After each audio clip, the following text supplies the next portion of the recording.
Good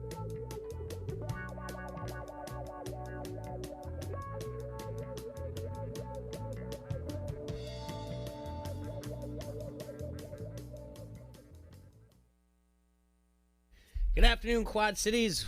Welcome to ESPN 1170 AM. Don't hassle us, we're local. Live here in the Hassle Castle. Just one of those days. People have things to do. I don't know where anybody is, to be honest with you. I know Adrian has stuff to do. I don't know where T-Roy is. Don't know where Adam is. Not a big deal to me. Got plenty to talk about. Yesterday we talked quite a bit about the Aaron Rodgers situation, and there is a little bit more to unpack, which is a little crazy, but, it's going to have to do it. Basically, long story short, the saga isn't over. All right. There's going to have to be some investigation here that happened into this Aaron Rodgers situation, though. Okay. Because the news was so big, we barely talked about the Atlanta Braves and the World Series and what happened here. And it was a big victory for them, the first World Series since 1995. And the fact of what they came over adversity-wise, because, it wasn't until August 11th, I believe, August 6th, something like that.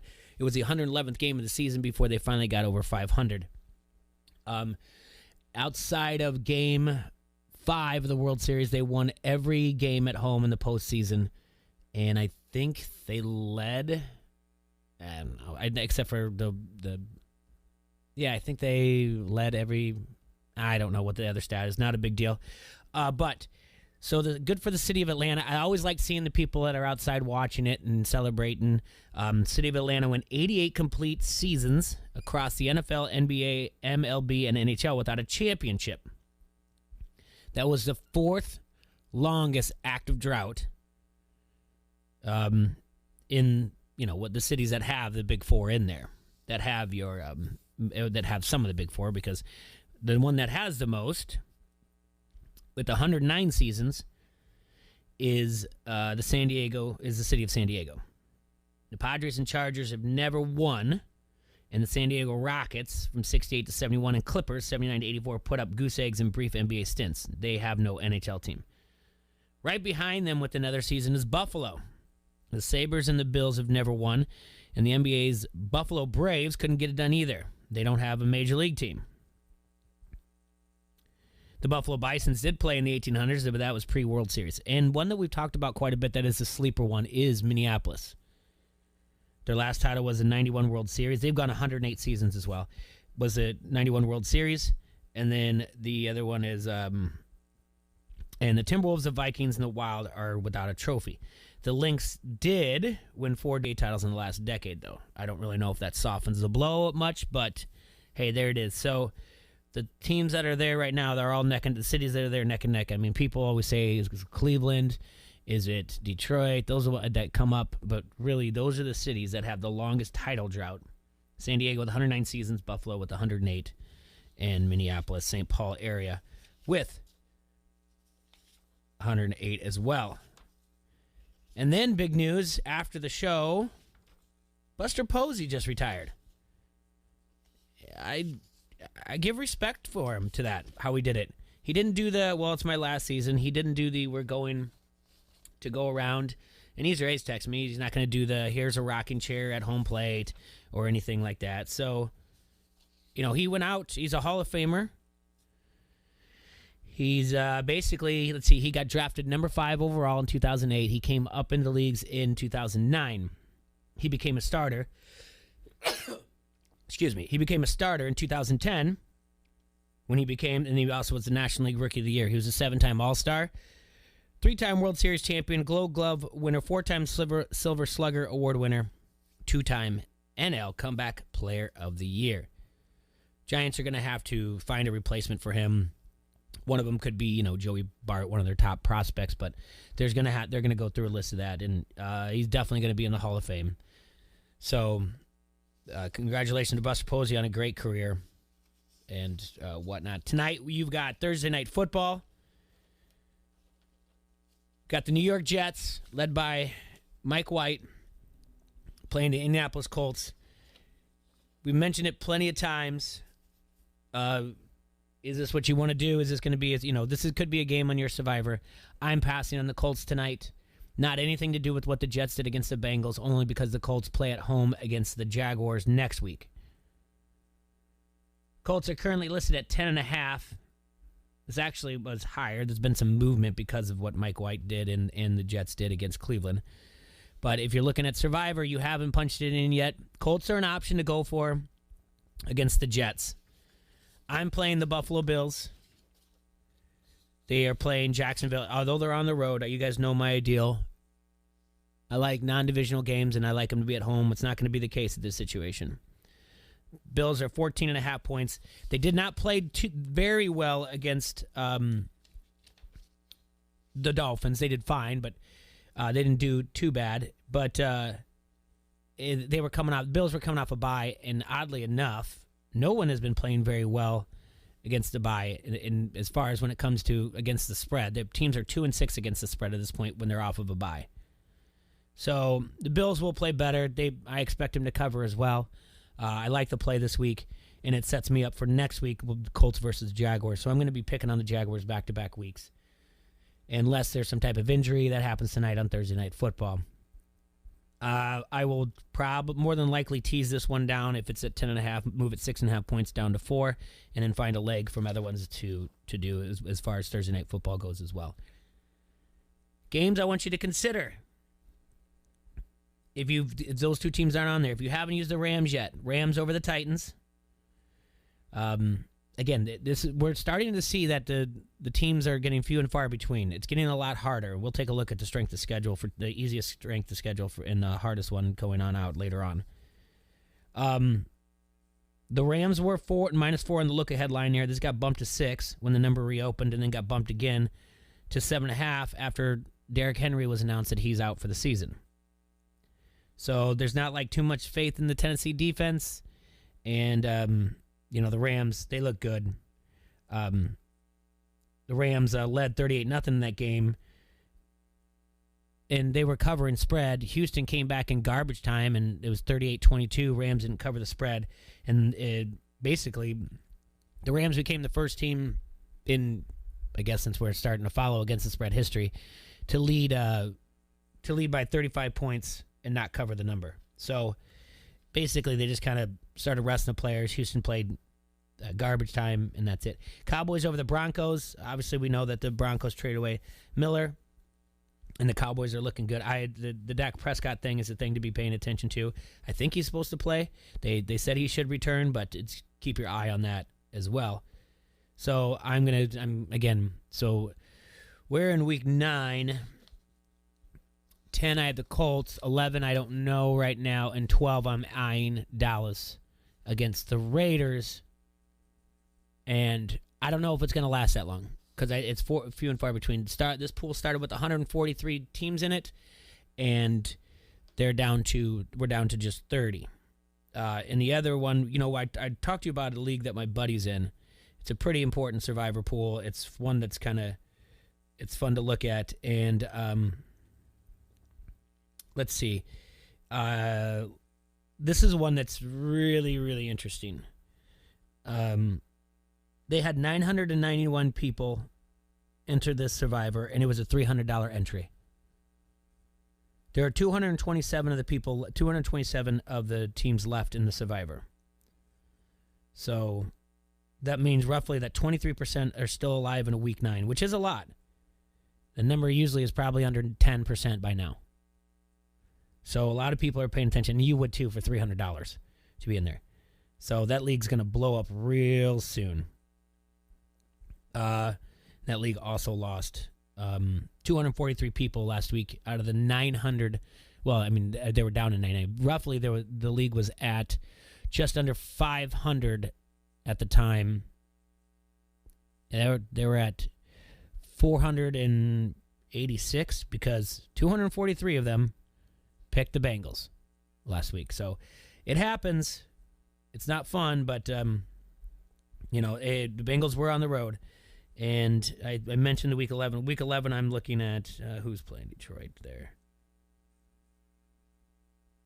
Looks like I don't know. We'll get back to it, though, the week 11. Right now, I just got to survive this week, right, folks? That's the most important thing. So that's really what's going on there. Just to kind of clean up some of the things from yesterday. I do want to discuss more about what's going on because I am really, really confused about this Aaron Rodgers situation, and I'm waiting to see if the NFL is going to blow him up or not. Because now the whole thing is, and we'll talk more about it after we go to break, but I just want to lead into what we're at, and then what some of the questions are that I have, and then I'll give you guys your first trivia question of the day before we go to break. But the key word here was immunized, because he said that back in August, he said, I've been immunized. Well, he petitioned the league, and that he said that he had what was considered an alternative vaccination. And the league was like, no. And he's like, yeah, I did it. And it was reported that he received homeopathic treatment from his personal doctor to raise his antibody levels. NFL expert from CBS Sports, Patrick Walker, explained it this way. The 37-year-old reportedly lobbied the league's front office for approval of an alternative treatment as opposed to getting the vaccine. After reviewing Rodgers' status, the NFL proceeded to label him as unvaccinated. None of us knew this. This begs the question on which side of the protocol Rodgers has been adhering to up to this point. That's what we were questioning yesterday. Walker went on to say, seeing as they're widely different, any discrepancy would likely lead to a swift and potentially harsh punishment from Commissioner Roger Goodell. So that's what we need to be paying attention to. When I say that the saga is far from over, it's what is Roger Goodell going to do? And that's what we need to look at as well. Let me give you guys our first trivia question before we go to break. And it has to do with new Titans running back, Adrian Peterson. And I had it just here. There it is, yes. Perfect. So, yeah. 14 years ago today, Vikings rookie Adrian Peterson rushed 30 times for a single game, 296 yards. He also added 3 TDs in a 35-17 win over the Chargers. The record he broke was only 4 years old. 14 years later, it still stands. Whose record did he break? So that record was set in September 2003. Adrian Peterson broke that in November 2007. The 296 is set that day for single game rushing. Whose record did he break? Who set the record in September 2003? Bonus points. Give me the rest of the top 5. We'll be right back here, ESPN 1170 AM. But before we do that, I want to remind you guys about the R-Bar. They're going to be having that Yellowstone party coming up this Sunday. Go ahead and contact R-Bar through Facebook, through, get a hold of Skip, Derek, and they'll hook you guys up. I know somebody set a reservation while we were on the air with Derek on Monday. But also want to remind you for things like this, for parties like this, to join R-Bar's Text Club to get exclusive offers and updates that are sent straight to your phone. Text R-Bar to 1-833-302-2216 or visit texrbar.com. You will receive exclusive offers and promotions, event announcements, new recipes and content, contests, a giveaway, and much more.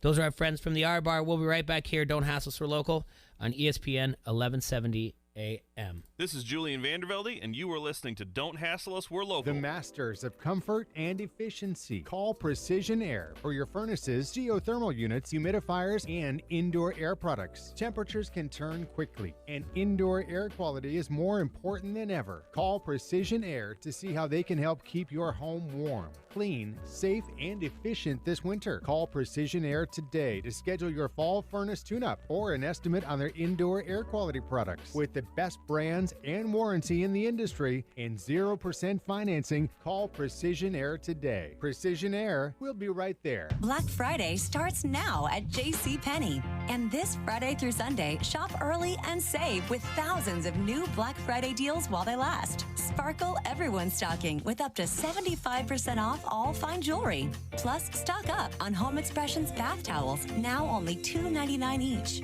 These deals and many more end Sunday. Happy Black Friday, JCPenney.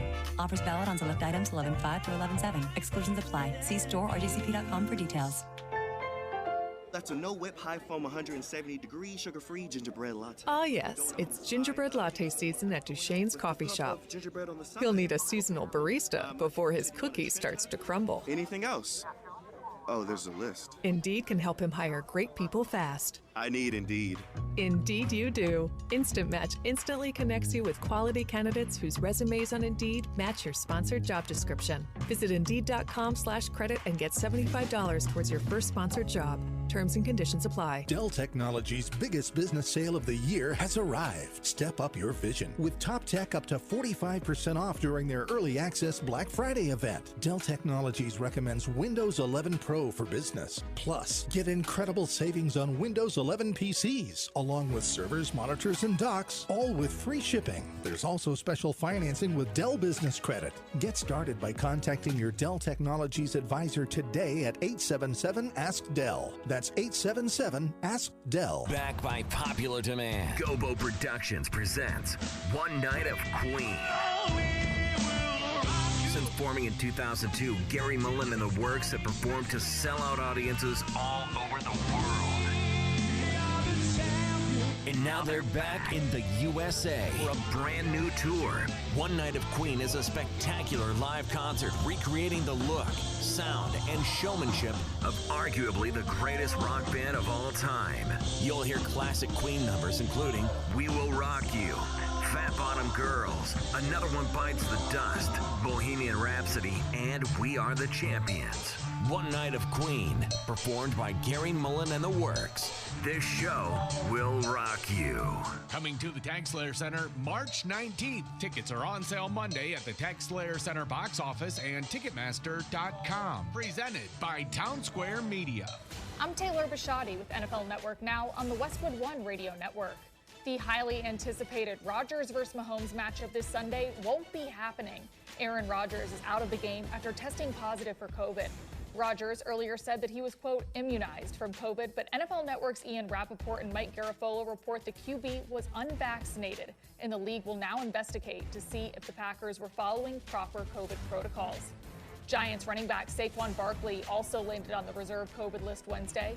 Barkley is vaccinated, meaning he could still play Sunday if he has 2 negative tests at least 24 hours apart and has no symptoms. The Cardinals say Kyler Murray could be a game-time decision Sunday as he deals with an ankle injury. Murray didn't practice Wednesday. A bad ankle also kept Von Miller out of his first practice with the Rams. And Saints All-Pro wideout Michael Thomas says he's done for the season after having a setback in his recovery from ankle surgery. This has been NFL Network Now on the Westwood One Radio Network. Did you know the arrow in Amazon's logo represents A to Z? Maybe the My Computer Career logo should represent unemployed to employed. Ryan was out of work when he started classes in March. In September, he started his IT career, working for Amazon, making more money than he ever thought possible. Here's a prime opportunity. Go to mycomputercareer.edu and take the free career evaluation today. You could start your new life as an IT pro in as little as 4 months. It's not rocket science. It's mycomputercareer.edu. Want to learn a new language so it will actually stick? Try Babbel. Practice real-life conversations in the Babbel app. ¿Cómo te llamas? ¿Cómo te llamas? Get personalized help in Babbel's live online classes. Classes are limited to 6 people, so everyone can get the help they need. Review words and phrases with fun games, or dive into the culture with short videos. Whatever your learning style, Babbel gives you the tools you need. Babbel, more ways to learn. Now try Babbel free at Babbel.com. That's Babbel.com. We're playing all the hits. The NFL lives right here. ESPN 1170.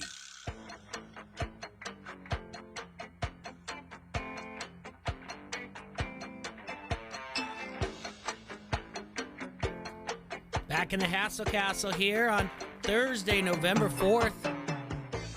Want to wish happy birthday to my dog, Rowdy. Turns 4 today. I got to turn that up. There it is. To my dog, Rowdy, turns 4 today. Proud of him. Some other big announcements. Just about 45 minutes ago, the Pleasant Valley Spartans volleyball team won the Class 5A state championship. Congratulations to them. Nice little run by them. Coach Hall, great coach. I've known her since she was student teaching at West. And she's a phenomenal coach. She's a Davenport North grad. I'm proud of her. And the other thing is this. If you really, really want to see coverage of the local sports, and go to pick up today's Quad City Times. I mean, it's just littered. The whole entire thing is just local high school coverage, and so much of the meat of it as well. They've done a great job. I was really proud to read all the work that they had done covering Assumption, even though they lost in the semifinals, and North Scott lost in the semifinals as well to Waverly Shell Rock. Waverly Shell Rock will be playing right now for the state championship. But the bigger news, Pleasant Valley, the Class 5A state volleyball champions, they beat Cedar Falls in straight sets. So congratulations to Coach Hall and the Spartans. Okay, I gave you guys a trivia question before we went to break. And the trivia question was, 14 years ago today, Vikings rookie Adrian Peterson rushed 30 times for an NFL single-game record. That was 296 yards. He also had 3 touchdowns in that game, but that's not what we're talking about. We're talking about the 296 yards. The record he broke was only 4 years old. 14 years later, Adrian Peterson still has that record. Whose record did he break? It happened in September 2003. And it was Jamal Lewis of the Baltimore Ravens had the record. All right, we got a phone call. Someone's saving me, I guess. I must be sinking like the Titanic here. ESPN 1170 AM. Who we got? Caesar Hayes. Hey, what's up, buddy? Not much. Just sad. Just sad? Yeah, you know. Did you think it did the news of Buster Posey? Did you think it was coming? No. Okay. It was kind of a shock. I thought maybe he'd play out the club option for next year. Okay. They had a $22 million club option that the Giants were going to pick up. They said they were going to pick up. But after I thought about it, I kind of was like, well, you know, this kind of explains the Brandon Crawford extension that they gave earlier this year. And it also explains why they were so hesitant to trade Joey Bart to the Cubs. So, I don't know. It's just it's surprising news. Yeah, his final season, he's 34 years old. His final season, he hit .304. He had 18 home runs and 454 appearances. He becomes one of just a few players in Major League Baseball divisional era to hit 300 or better in this final season. Do you want to hear the company that he's in? Sure. The only other players to do so, to hit 300 or more better in the MLB's divisional era, one is Lou Brock. Another one, Will Clark. Roberto Clemente, David Ortiz, and Kirby Puckett. Wow. All of them but Will Clark is in the Hall of Fame, right? Yep. Yeah, it's not bad company to be in at all. Like I was saying before the break, he's got a great list of career achievements. NL Rookie of the Year, 7-time All-Star, 3-time World Series champion, Gold Glove Award winner, 4-time Silver Slugger Award winner, and 2-time NL Comeback Player of the Year. Mm-hmm. You got family up in Wisconsin. No, I'll switch this a little bit and come back about the setting. You got family up in Wisconsin. What do they say about Aaron Rodgers? I haven't really heard much from them. I got a few people closer, a few years younger than me, that are making fun of him because it's like he thought essential oils and gemstones and stuff are going to keep him safe from COVID. Yeah. It's a lot of people just laughing at him. Yeah. It's something else. Yeah, whatever it was to raise his antibody levels, whatever he was doing, if it was rocks on joints or whatever else, I don't know, hot stones, I have no idea. So, probably did leeches too or something like that. Yeah, I don't know. I mean, you can't make people think like you. No. Yeah. You know, I mean, the workplace, they can make an example of them, but you know they're not going to. Well, the league's going to have to. Yeah, the league's got to do something. I mean, I don't know if they could have much. I mean, it's not that Aaron Rodgers is terrible press, but after Henry Ruggs, Aaron Rodgers kind of took some of the juice out of that. I mean, there's still people running with the Ruggs story, but at least around here, the Rodgers story has become front and center. Yeah. So, especially leaning into the marquee matchup. I know Erickson's mad because Erickson's been talking crap about this game for well over forever. He's like at least a year. Erickson's been talking about once Rodgers plays Mahomes, everyone's going to say that Mahomes isn't any good and Rodgers is still the man. Yeah, the only way we'll get to see that is if it happens in the Super Bowl, I guess. Mm-hmm.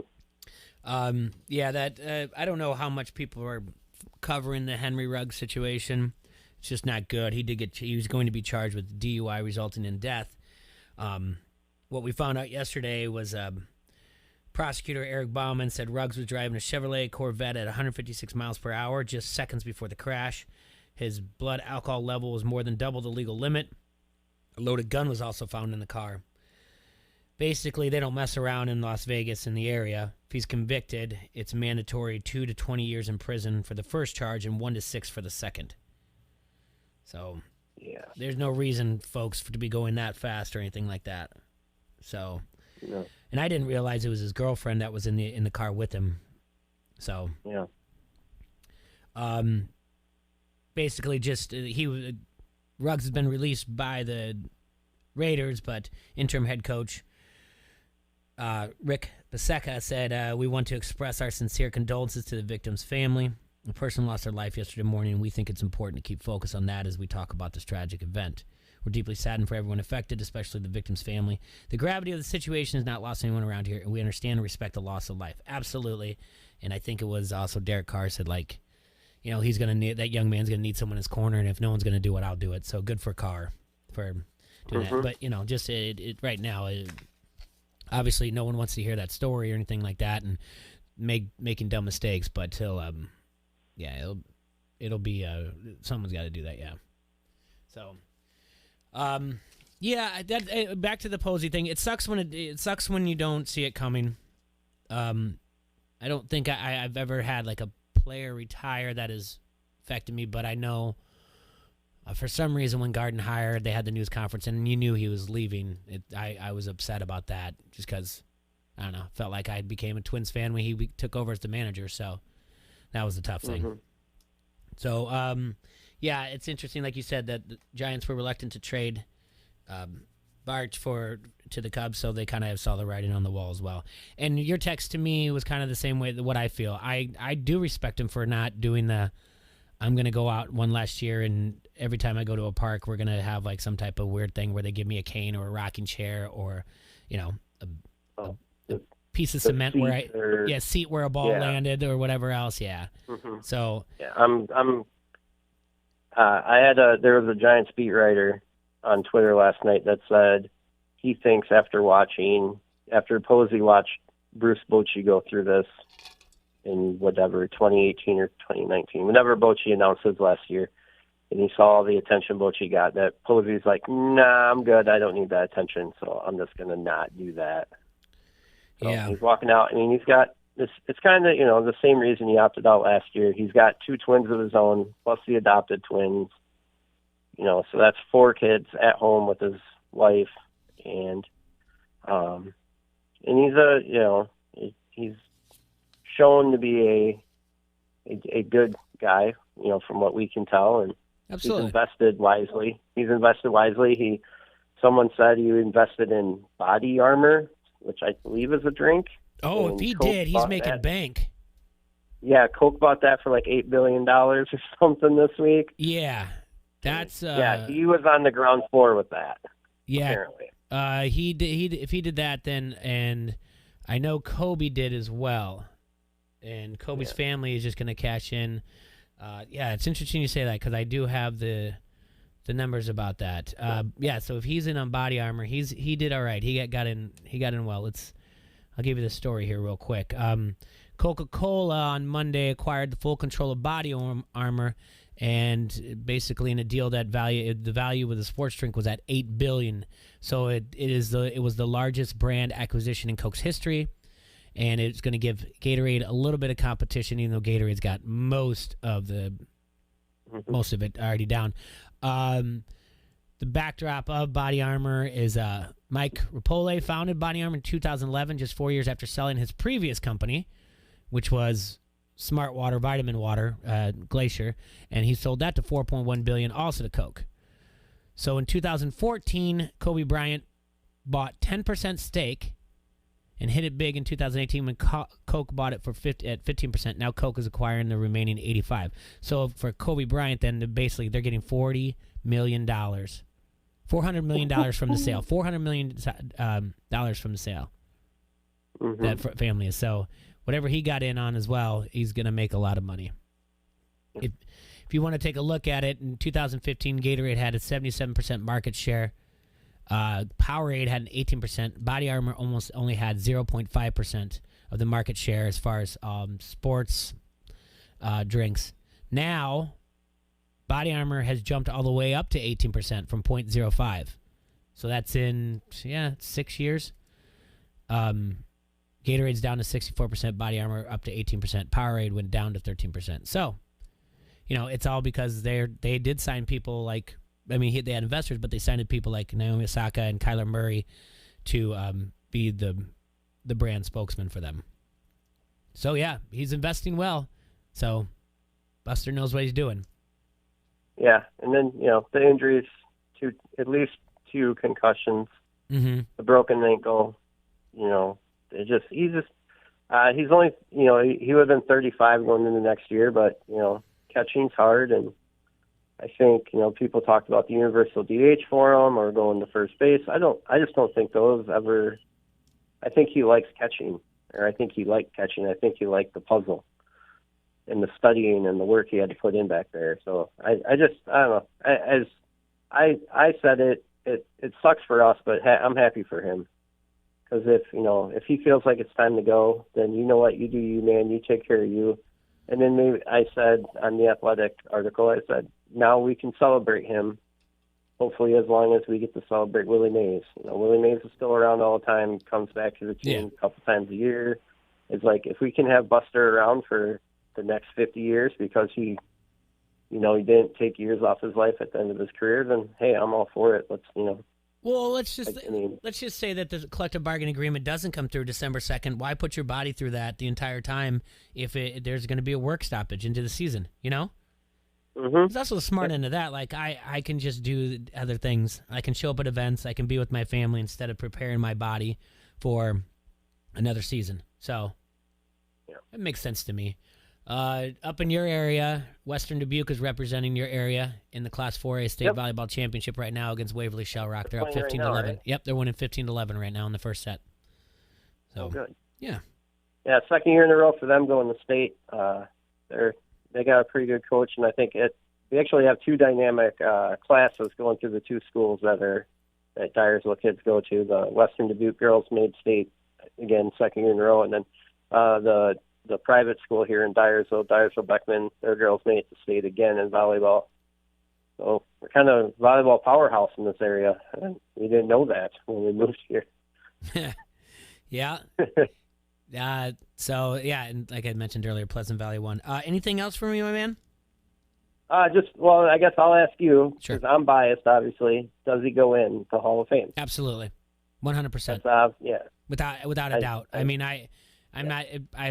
I don't understand why. I guess what the argument is he a first ballot? That's what it is. Yeah. And I don't see why not. I read everything off of there. He's also 3-time World Series champion, 2-time comeback player of the year, shows adversity. There's just no reason at all why he wouldn't. The company is in. Only Will Clark's not in there. The Major League Baseball players to hit 300 or better in their final season. He was a rookie of the year, 7-time All-Star. Guess the only thing you can hold off is that he was never MVP or he's never postseason MVP. So he won MVP in 2012. Oh, okay. I don't know why I didn't have that listed then. MVP 2012. That was the same year he got comeback player of the year. Okay. He had the broken ankle in 2011 from Scott Cousins running him over. and I'll remember that name forever and ever and ever. Yeah, 'cause this was my big regret. My biggest sports regret will be never being to watch him play. We were going to Milwaukee to watch him play that in 2011, and the week before was when Scott Cousins ran him over and broke his ankle. And then every game that I ever gone to for the Giants after that was always like a Sunday afternoon game or a Thursday game, a getaway day game when he wasn't going to play. So I never actually got to watch him play in person, which that kind of sucks, but you always have the memories, though. I think he gets in. The 3 rings alone, plus he is the best catcher of the 2010s. Offensively and, arguably defensively, he won a couple Gold Gloves over Yachty. And then, some of the stuff, the Grand Slam against the Reds 2012, which if anybody ever wants to watch something hilarious, just watch that clip over and over again and watch Ryan Hannigan, the catcher from the Reds. Don't even watch Buster's swing. Just watch Hannigan when Buster hits the ball. If he's not showing up his pitcher, I don't know what it is. I'll have to go check that out. Funny. Yeah, it's a pretty good one. So. All right, buddy. Well, thanks for the phone call. I appreciate it. All right, I appreciate you. All right. Take care, man. Yep. Bye. All right. We are going into week 9 now, the NFL season, and we have some interesting ones. Interesting matchups. Something I just came to my attention. For the first time in NFL history, we are going to have 5 matchups that feature Super Bowl rematches this week in Week 9. The first one starts tonight, the Jets at the Colts. That's Super Bowl 3. The Jets beat the Colts 16-7. We all know that. That's Joe Namath guaranteeing victory. The Broncos at the Cowboys. That is Super Bowl 12. Cowboys won that one 27-10. Patriots at the Panthers, Super Bowl 38. Patriots beat the Panthers 32-29 then. Packers at Chiefs, Super Bowl 1. Packers won that 35-10. And then Super Bowl 34, Titans at Rams, the Kurt Warner Super Bowl. Rams won that one 23-16. So the first time in NFL history, a week is going to feature 5 Super Bowl rematches. It has happened before, obviously, but not this many multiple. This is actually 2 more than any other time. The most we've ever had in 1 week is 3 Super Bowl matchups. We're going to take a look at some of the games this week, and we're also going to look at the remaining schedules of these teams. We'll do that and more when we come back. Don't hassle us. We're local. ESPN 1170 AM. Hey, this is Goose, PA announcer for the Quad City Storm, and you're listening to Don't Hassle Us, Cyclone We're fans, Local. this is Chris Williams from CycloneFanatic.com. One thing I've learned over the years is that Iowa State fans stick together. When you're tailgating, you want in your glass a drink that loves the Cyclones as much as you do. You should try Mississippi River Distilling Company in LeClaire. It's owned by Cyclones, and the spirits you drink are made from grain from local farmers. Try the Cody Road Bourbon or the Iowash Cream Liqueur at your next tailgate. And stop by LeClaire for a tasting and a cocktail. Go Cyclones. Hey, I'm Andy. If you don't know me, it's probably because I'm not famous. But I did start a men's grooming company called Harry's. The idea for Harry's came out of a frustrating experience I had buying razor blades.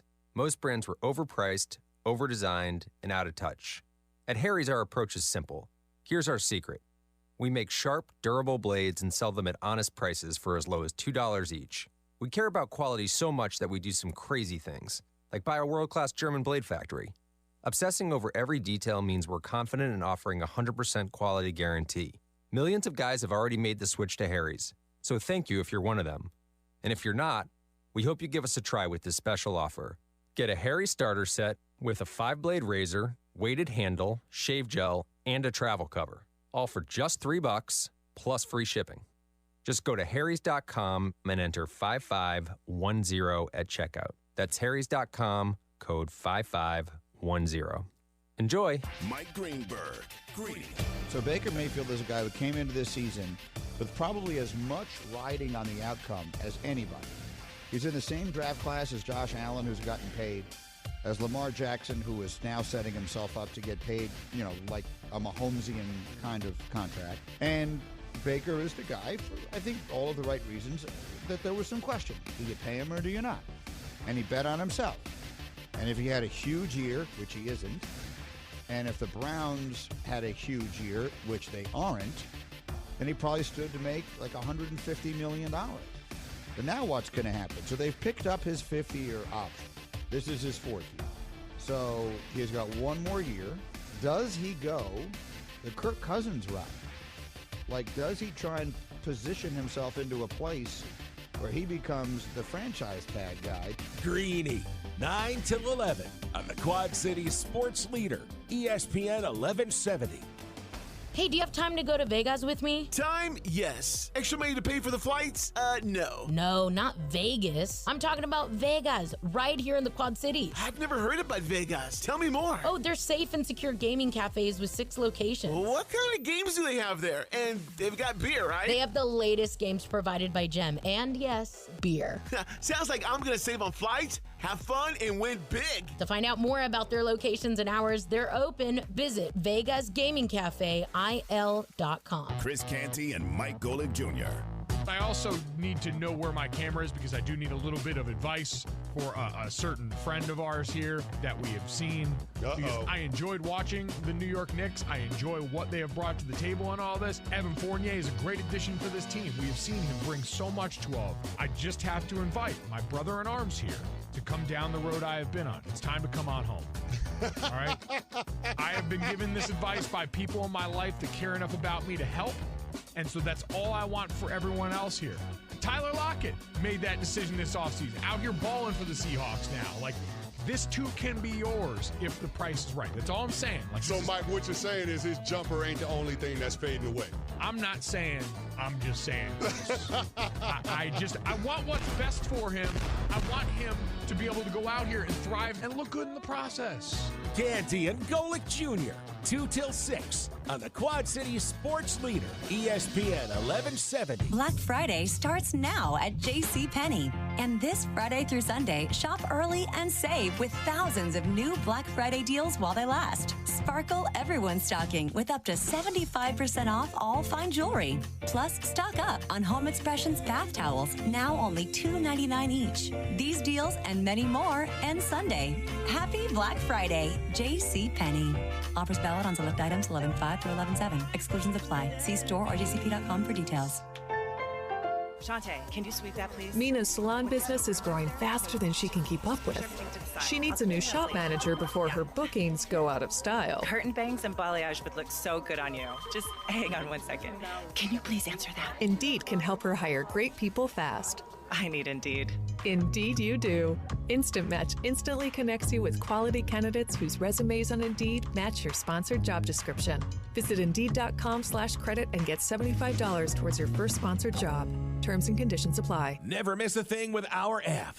Listen live from anywhere in the world and be notified when news breaks. From the Quad Cities sports leader, ESPN 1170 AM.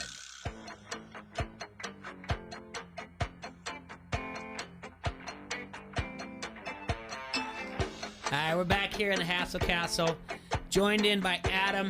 Adam was running some errands. He's back in here now. We're going to talk about all the fun things that are going on in the world of sports here today on November 4th, 2021. Yeah, actually, I was at a fantasy football manager meeting. Yeah? I had to pull my team together. We had a private meeting. Met with all the players. Players called the meeting. So we had to talk about some things since Derrick Henry's down. Yeah. We wanted to see what direction we wanted to go. I kind of wanted to push it off till after the show, but, it's my team. I want to be there for them. So yeah. We took a phone call, and Easer A's called in. We talked a little bit about Buster Posey, the news that was broke yesterday, and I glossed over the trivia question that I gave before the first break about Adrian Peterson. 14 years ago today, Adrian Peterson rushed 30 times for an NFL single-game record of 296 yards. In the 35-17 win over the Chargers, I asked, whose record did he break? That was set in September 2003. Brad Hines was right on the Heritage Pub Facebook comment thread. He said Jamal Lewis, that was him at 295. Previously, before that, The other top fives. In 2009, Jerome Harrison came close for the Browns. He rushed for 286 yards. In 2000, Corey Dillon rushed for 278 yards. And then Walter Payton rounds out the top five for most yards in a game. That was November of 1977. So from 1977 to 2000, Walter Payton's record stood there for most in a yard. That surprises me. And then Corey Dillon got in 2000. Then it got broke in 2003 and then 2007. So he had 23 years, and Adrian Peterson's at 14 years for the most yards rushed in a single game. Yeah, that surprises me. Adrian Peterson will be playing for the Titans. Titans are going to be out without Derrick Henry, and Derrick Henry and Adrian Peterson are one of 8 running backs to rush for 2,000 yards in a single season. Can you guess who the other 6 are? 2,000 yards in a single season. I got 2 off the top of my head right away. Darrell Williams. Is he one of them? Interesting. In a single season. I had Dickerson, and I had OJ. Yeah. Okay. So 1 of 8 to rush for 2,000. So we know Adrian Peterson, we know Derrick Henry, we know Eric Dickerson, and we know OJ. And you said who else? I just said Darrell Williams. No. What about Emmitt Smith? Never 2,000. We mentioned Jamal Lewis in that year. He did rush for 2,000 yards in 2003, so he's another one. Barry Sanders did it in 1997. Yeah. Terrell Davis did it in 1998. He's the other one I couldn't believe that didn't break Walter's record also. Yeah. Chris Johnson. From New York? Was it No, New York? Tennessee Titans. Tennessee. He did it in 2009, 2006 yards. Who did you mention? Emma Smith only got up to just 1773 in 1995. That's the most he rushed in a single yard. So, yeah, Adrian Peterson did 2,097 in 2012. He also did 16, 2008. Priest Holmes, not. What year do I have anywhere near here? He was a Kansas City Chief that I was actually thinking about. He got to 16-15 in 2002 for the Kansas City Chiefs. I'm trying to think back to fantasy football, like who, like you wanted. Yeah. So OJ did it in 1973. Everybody else was in the. Oh, I'm sorry. Dickerson was 84 though. All the rest are in the late 90s and in the 2000s that are in the 2000 club. So, yeah. So this we've been talking about the NFL schedule. We got the Chiefs coming up against Packers. Who knows what's going on with Aaron Rodgers? Like whenever they get their alternate study stuff done, good for them. Chiefs are struggling right now, and their schedule's not any better because the Axios Sports has looked ahead at the 5 toughest remaining schedules, and they're looking at opponent win percentage. Kansas City Chiefs have the hardest remaining schedule. Their opponents have a 657 winning percentage. The Browns, 588. The Rams, 567. The Vikings, 566. Panthers, 565. The reason why that's important is because the Vikings are lumped into that group that might be a 7 seed. The Rams themselves are fighting for either the division or what would be the 5 or 6 seed. Boy, can you imagine, if you think about it, if this Green Bay thing goes south, what's the likelihood of the Vikings coming out on top of that division? What's the standings look like now? That's what I'm trying to find here real quick. Well, I know we kind of went over it yesterday when we looked at the schedule for the Packers and whatnot, and it was still only like 4 losses or something without Aaron Rodgers. But I guess we're going to find out more about what Jordan Love's going to be like. Boy, the Vikings schedule doesn't look any easier, honestly. The Viking schedule is not easy. It's like I just Yeah. said. It's the top. It's number 4 with the 5 toughest remaining schedule. Wow.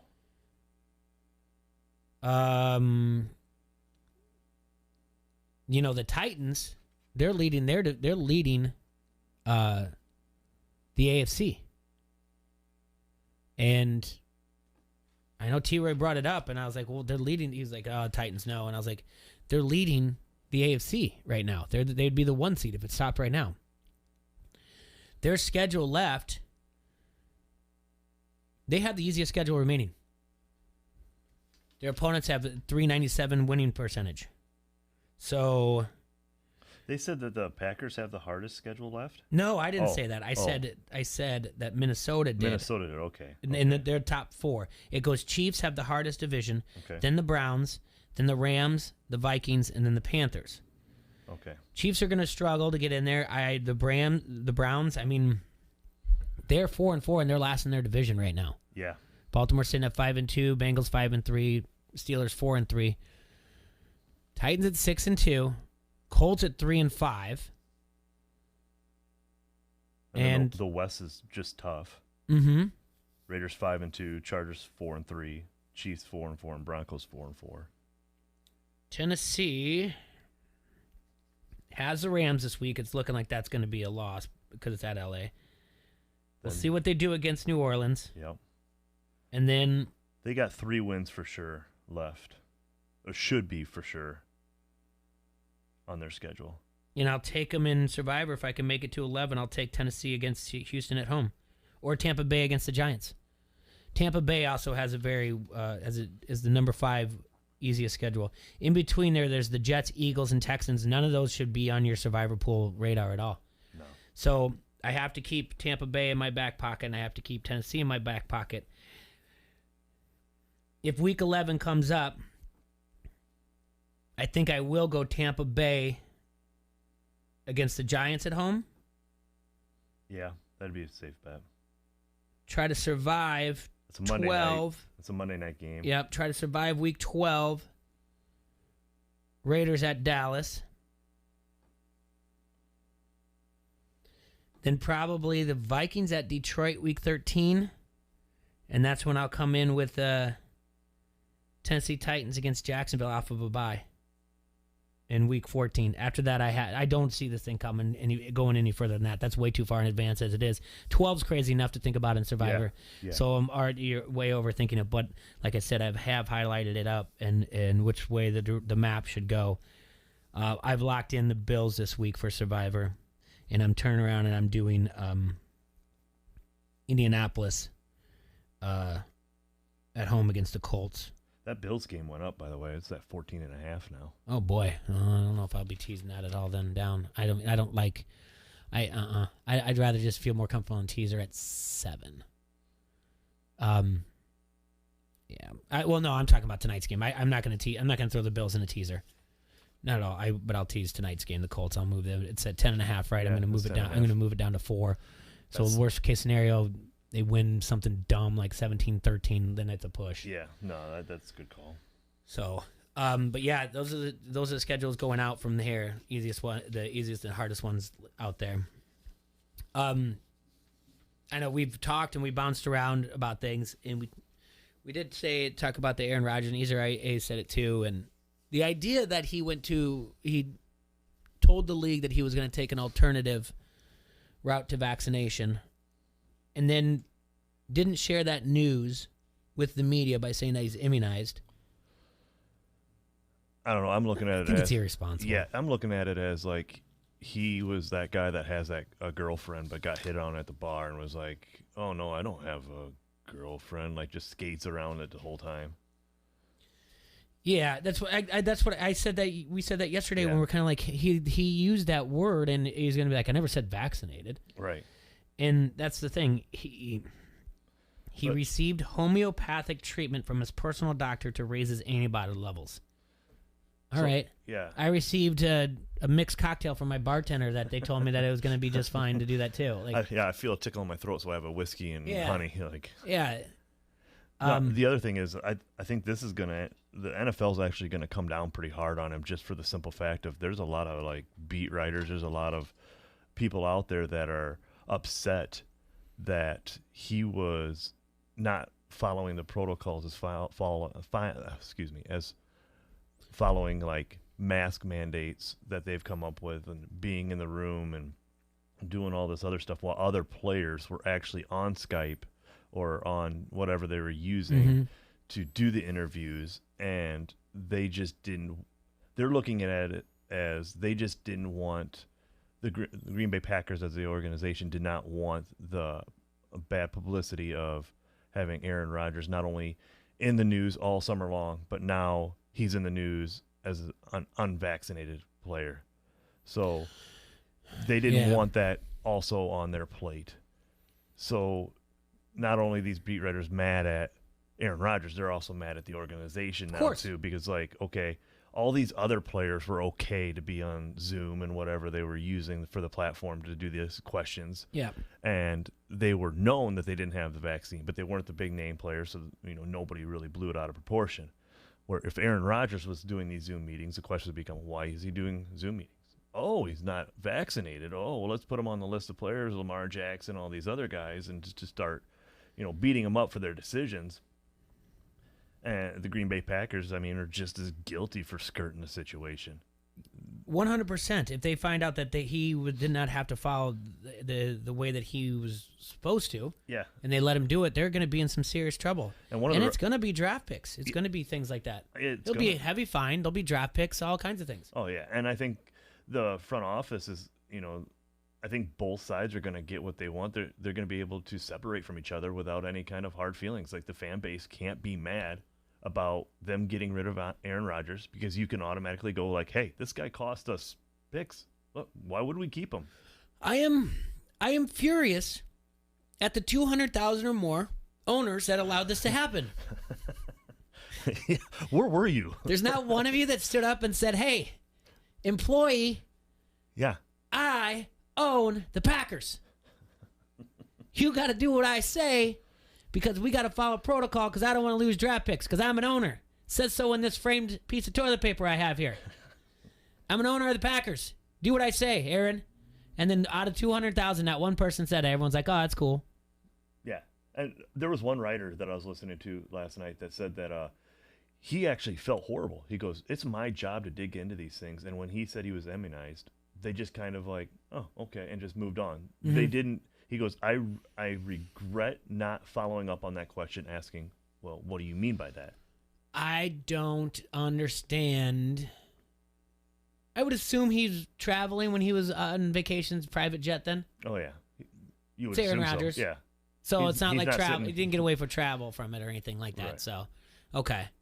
Well, we know he's got to quarantine for a minimum of 10 days. And they have not released when he tested positive. So we don't know if it's going to be the 13th or the 14th he comes back. If they let him back, he might have a suspension right after that. Oh, my goodness. Yeah, that's interesting.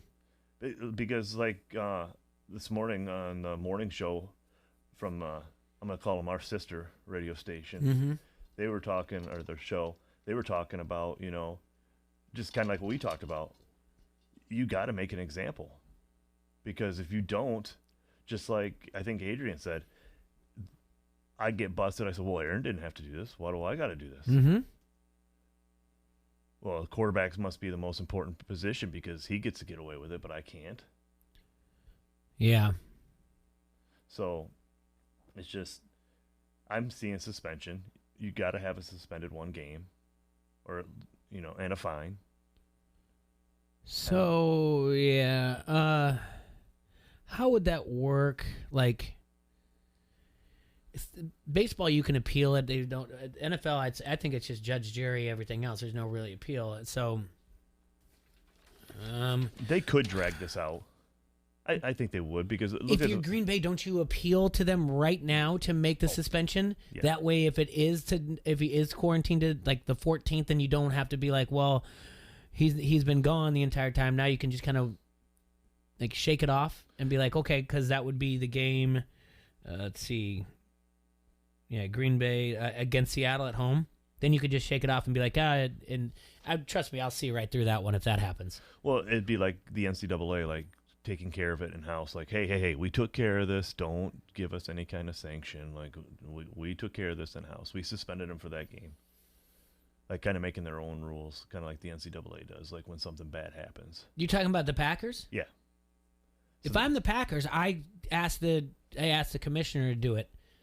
And say, like, why don't you just suspend him a game then and get it over with in that way? But if I'm the commissioner's office, I'd be like, no, come on, that Seattle thing, that's ridiculous. I know what you're doing. Yeah. I'm gonna wait till he comes back. I'm gonna talk to him, whatever else, because I don't want to do it over Zoom, and then I'll decide which one to do. That's the way I look at it. Might be at Minnesota, might be Week 12 against the Rams at home. Boy, how would you like to be Roger Goodell and waking up Monday morning going, oh, I hate my job? Yeah. He doesn't hate his job. I know. All year he was like, this is the best year ever. Yeah. There's no problems. No or anything problems. Like that. The boat That's sailing there's calm. Some. Yeah. There's some problems, but I mean, he has not had a good, easy week at all, covering up, putting out fires around the league. We thought Deshaun Watson was going to be his most troublesome thing the entire year, and that's not true right now. Yeah, let's see if they do come in. They say, like, yeah, no, Minnesota Rams maybe. And then they have a bye in Week 13. And then Aaron Rodgers comes back in full FU mode again. Yeah. Weeks 14 through 18 against the Bears. Home gets the Ravens. Cleveland at home. Minnesota at home. And at Detroit goes 5-0 there. And then just makes a tear all the way to the NFC Championship, and if not further, and gives 2 birds to everybody. They don't take any draft picks away and just do a fine. How upset are you? I here's the thing, like, because of the area that we live in, there'll be a lot more Bears fans, you know. Mm-hmm. I think the overreaction there will be enough for me to just be like, I don't care anymore, like, because you're already taking it to an extreme. I do think it should be draft picks. I think the fine should be in the millions towards the team, and I think he should, but I'm sorry, it's on the Packers, it's not on him. Yeah, it really is. So I don't know if he should be suspended, because he did say, I did this. The league said, no. Because this is the quote, again, said in the first hour from Patrick Walker from CBS Sports NFL. He said the 37-year-old reportedly lobbied the league's front office for an approval of alternative treatment as opposed to getting the vaccine. After reviewing Rodgers' status, the NFL proceeded to label him as unvaccinated. So they already knew he was unvaccinated. He said, here's my homeopathic. Here's what's going to happen. See, my doctor, who is also known as my fiance or whatever else, she goes in the backyard and picks a pebble out of the garden, and she puts it in the microwave for 30 seconds and then puts it on my back. What do you think about that? Yeah. And they was like, no, your doctor is not a doctor, and that doesn't work that way. We want you to get the shot. Dr. Seuss, really. Yes, exactly. Dr. J, Dr. Seuss, Dr. Pepper, all of them. He went down the list. He went down the list. Yeah. He called him. Yeah. Is there a Mr. Dr. Pepper there? Yeah. So, and then, so the NFL had him listed as, labeled him as unvaccinated. Labeled doesn't mean he's listed. Right. Labeled. Goes on to say, after reviewing Rodgers' stat, I already said that. He said, this begs the question on which side of the protocol Rodgers has been adhering to up to this point, seeing as they're widely different. Any discrepancy would likely lead to a swift and potentially harsh punishment from Commissioner Roger Goodell. So what he's saying there is, which side of the protocol has he been adhering to? And that would make the Packers are the ones that told him that you have to do it this way or that way. Yeah, I mean, they're the ones that are responsible on all, at the end of the day for all their players. Mm-hmm. If they don't follow through on all their players, then it's their fault. I mean, it's just like if you were an employer Mm-hmm. and you had someone that stole and had, felonies for theft, but you didn't follow up and see what this guy was like, and all of a sudden you're missing stuff. Like, you can't be mad at the guy. You didn't follow through. Well, I think the Chicago Blackhawks just had a big problem last week. Yeah. And there was a trickle down everywhere else where they basically didn't do their due diligence on the investigation of a sexual assault by an assistant coach. Yeah, and that's ridiculous on its own. And the NHL came down on it. I know there's $1 million fine, if not more. There's all kinds of problems going there. People lost their jobs at other places that were on there. Anybody associated with that guy. Yeah. So that's the thing. You have to go after it. I'm sorry. The Packers are going to see $1 million fine and lose a draft pick. I think they're going to lose a number 1 draft pick in 2022. It has to be soon. It can't be like a far out, like 24, 25 draft. Who wants that? Who wants a memory of COVID anyway? Let's say we finally don't have it in our system or whatever else in the world. Who wants that in 2024 to be like, there's Mel Kiper and be like, hey, remember that awful time, that stretch, and bring up again the player who now has won like 3 MVPs and is playing for the Denver Broncos when he did this. Yeah, do it now, get it over with. That's it. And so find them and find the Packers and take away their draft pick in 2022. On the flip side, how many other teams are going to go, oh crap, we need to start digging just to make sure we don't get in this situation? And how many more players are you going to find out aren't actually vaccinated? Well, maybe we got to look into the list and what's labeled and what's listed. I mean, does the NFL list vaccinated I couldn't players? find nothing. I looked that up last night because that was a question I had in my head. Is like, they okay, don't. It's like, okay, so you go to another team that's the Rams. Okay, they've got a really good shot right now. Tampa Bay, they got a really good shot right now. Tom Brady, he uses all kinds of different methods. Yeah. They start digging like, hey, if they're going to dig into emails like they did, then let's dig in to see who's got the actual shot and who's actually vaccinated and not vaccinated. And so in September 2021, and the Atlantic is speculating that approximately 200 players remain unvaccinated in there. But you're right, you can't find a list. No, there's no list. I mean, I searched for quite a while trying to find just names. And the only names I could find was the ones that we already knew. Mm-hmm. That were, and this is something else I wanted to bring up, is that, everybody gives Kyrie Irving a hard time for coming out and, standing up for what he believes.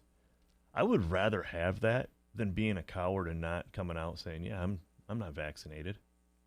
So what? Blow me up. Yeah. It's my choice.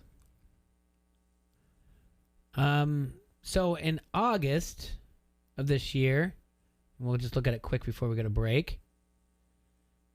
The guy from SI, and his name's Kyle Wood, he went, he did some digging because he said, hey, the NFL won't give you a list. Or basically it says this in the byline, the excerpt, if you will. Most players have not explicitly said they are or are not vaccinated, but that didn't stop SI Fantasy Contributor from compiling a list of a few notable players. I think in fantasy purposes, Aaron Rodgers would fall under notable players. Yes. And he's not there. No. I think he would be at the top of the list. It's Christian McCaffrey. He declined, so this was in early August. He declined to say whether he was vaccinated or not. According to the Charlotte Observer, the Panthers have one of the highest vaccination rates. But so I'm getting at, man, this whole thing could blow up. Yes. How about we get Najee Harris? Yeah.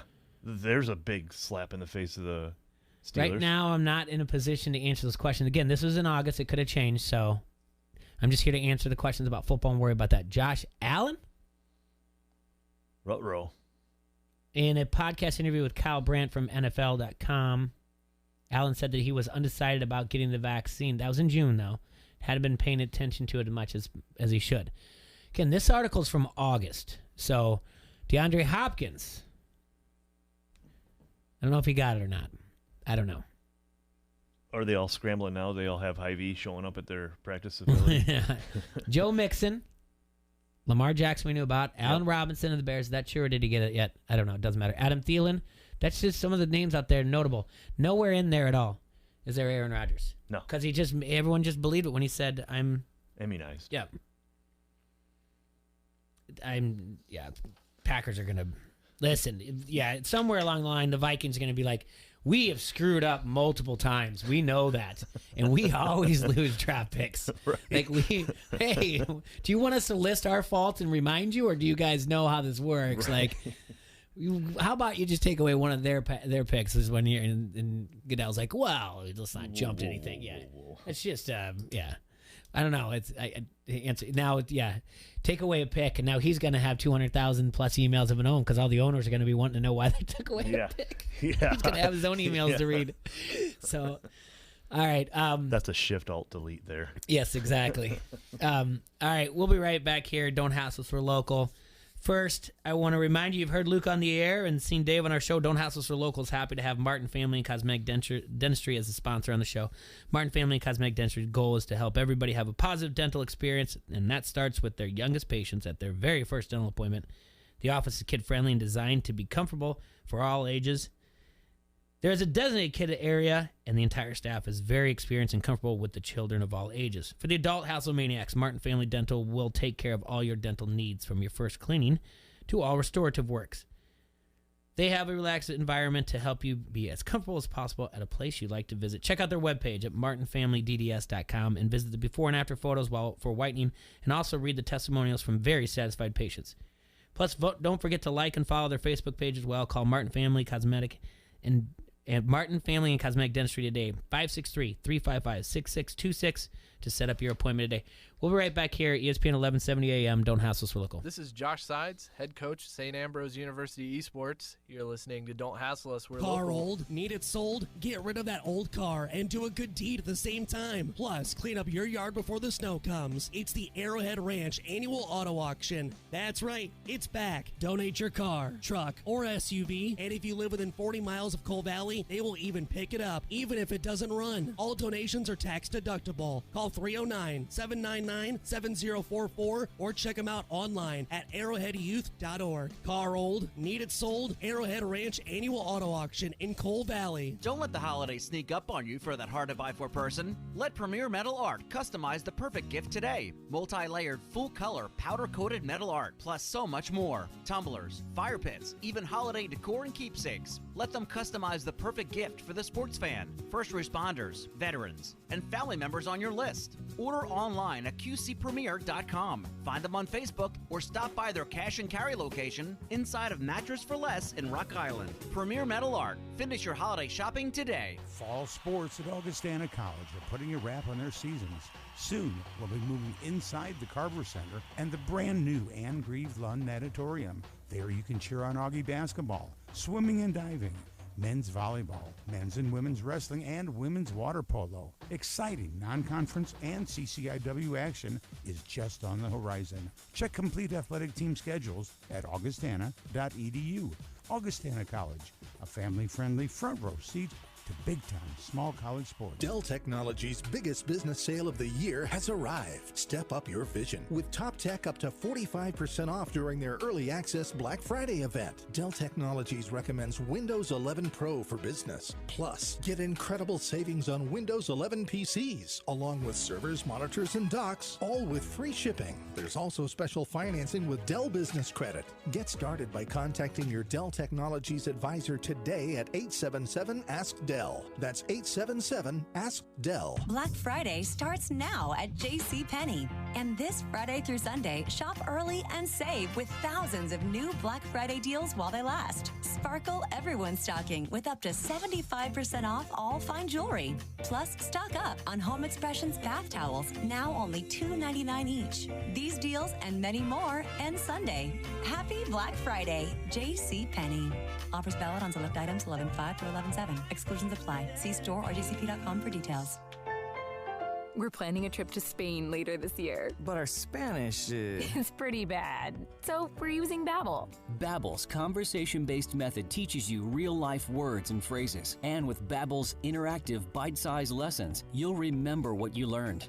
There's no easier way to learn another language. Ahora hablamos español. He just said, now we speak Spanish.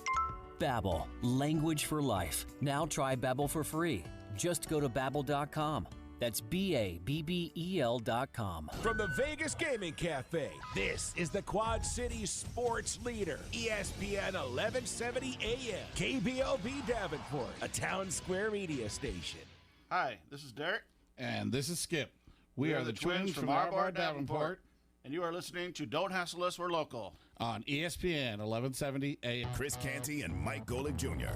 I also need to know where my camera is because I do need a little bit of advice for a certain friend of ours here that we have seen. Because I enjoyed watching the New York Knicks. I enjoy what they have brought to the table on all this. Evan Fournier is a great addition for this team. We have seen him bring so much to all of them. I just have to invite my brother in arms here to come down the road I have been on. It's time to come on home. All right? I have been given this advice by people in my life that care enough about me to help. And so that's all I want for everyone else here.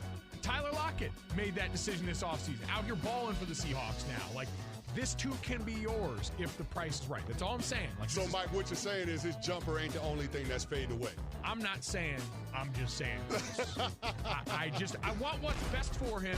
I want him to be able to go out here and thrive and look good in the process. Canty and Golick Jr., 2 till 6 on the Quad City Sports Leader, ESPN 1170. Mike Greenberg.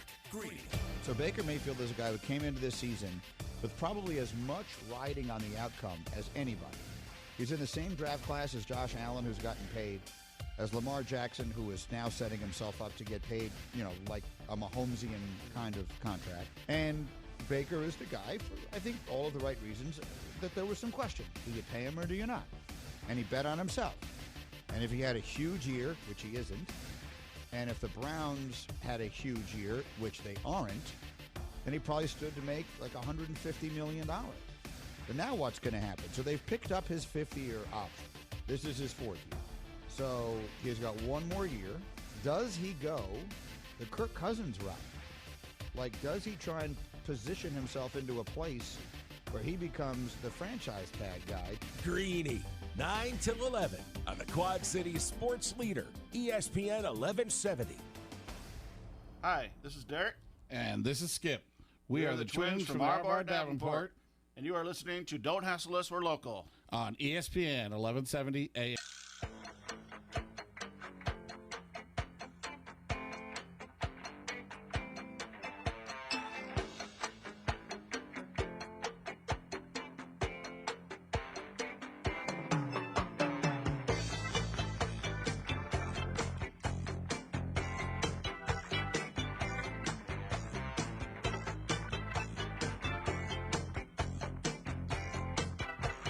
Okay, we're back here, ESPN 1170 AM.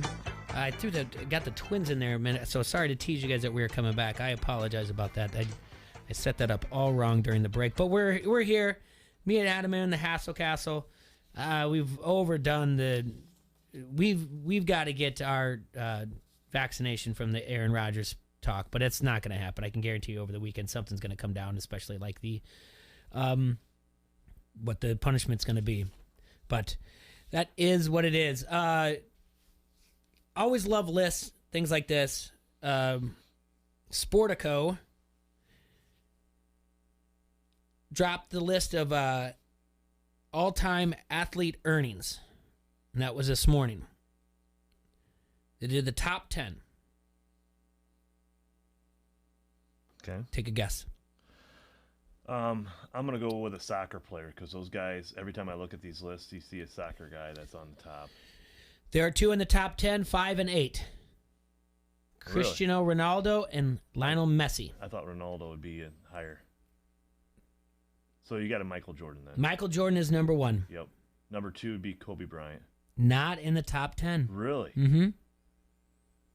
Wow. Okay. It's crazy. Of all time. Of all time, okay. So. Oh, by the way, Jordan got $2.62 billion.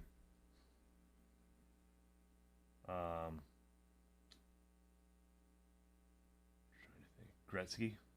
No, not a single hockey player's in the top 10. Really? I thought he'd have some kind of investments or something. Nope, there's one more basketball player in the top 10. LeBron James? LeBron James is number 7 at $1.17 billion. All-time earnings. He's at number 7? Number 7. Wow. Tiger Woods? Tiger Woods is 2 at $2.1 billion. Then you'd have to go Rory McIlroy? No, but good call, though. 3 and 4 are golfers, or should I say were golfers? Were golfers. So Nicholson?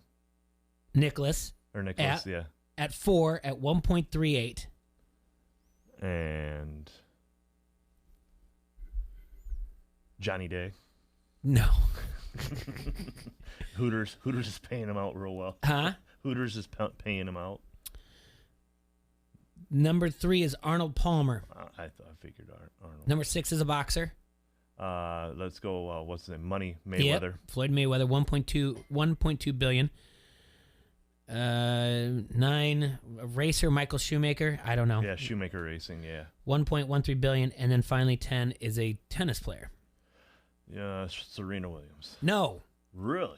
Yes. No. With Nike and Subway and everything she's been doing. No, I think this is earnings which you just by your play, not by your anything else. So it's your contracts and everything else put together. I think, but I can't. I didn't click on the Sportico because it's a subscription, and I don't need another subscription in my life. It is Roger Federer. But Sportico's Kurt Badenhausen did say this: athletes from 8 sports made the top 25. And their cumulative earnings were $25.5 billion. He also said it's an all-boys club with the closest female athlete was Serena Williams, as you mentioned, at $480 million, just inside the top 40. So, yeah, gotta love lists like that or whatever I'll say. And yes, you always think it's a soccer player, though. Speaking of golf, we talked about Tiger Woods for a brief 2 seconds. Mm-hmm. Did you see that he is back to swinging a club already? No. I just read that. He had that horrible accident. Yeah. And didn't know if he'd ever be able to swing a club again. And here he is. He's already starting to swing a club. And people are starting to recklessly speculate, oh, when's he coming back? He's got to come back.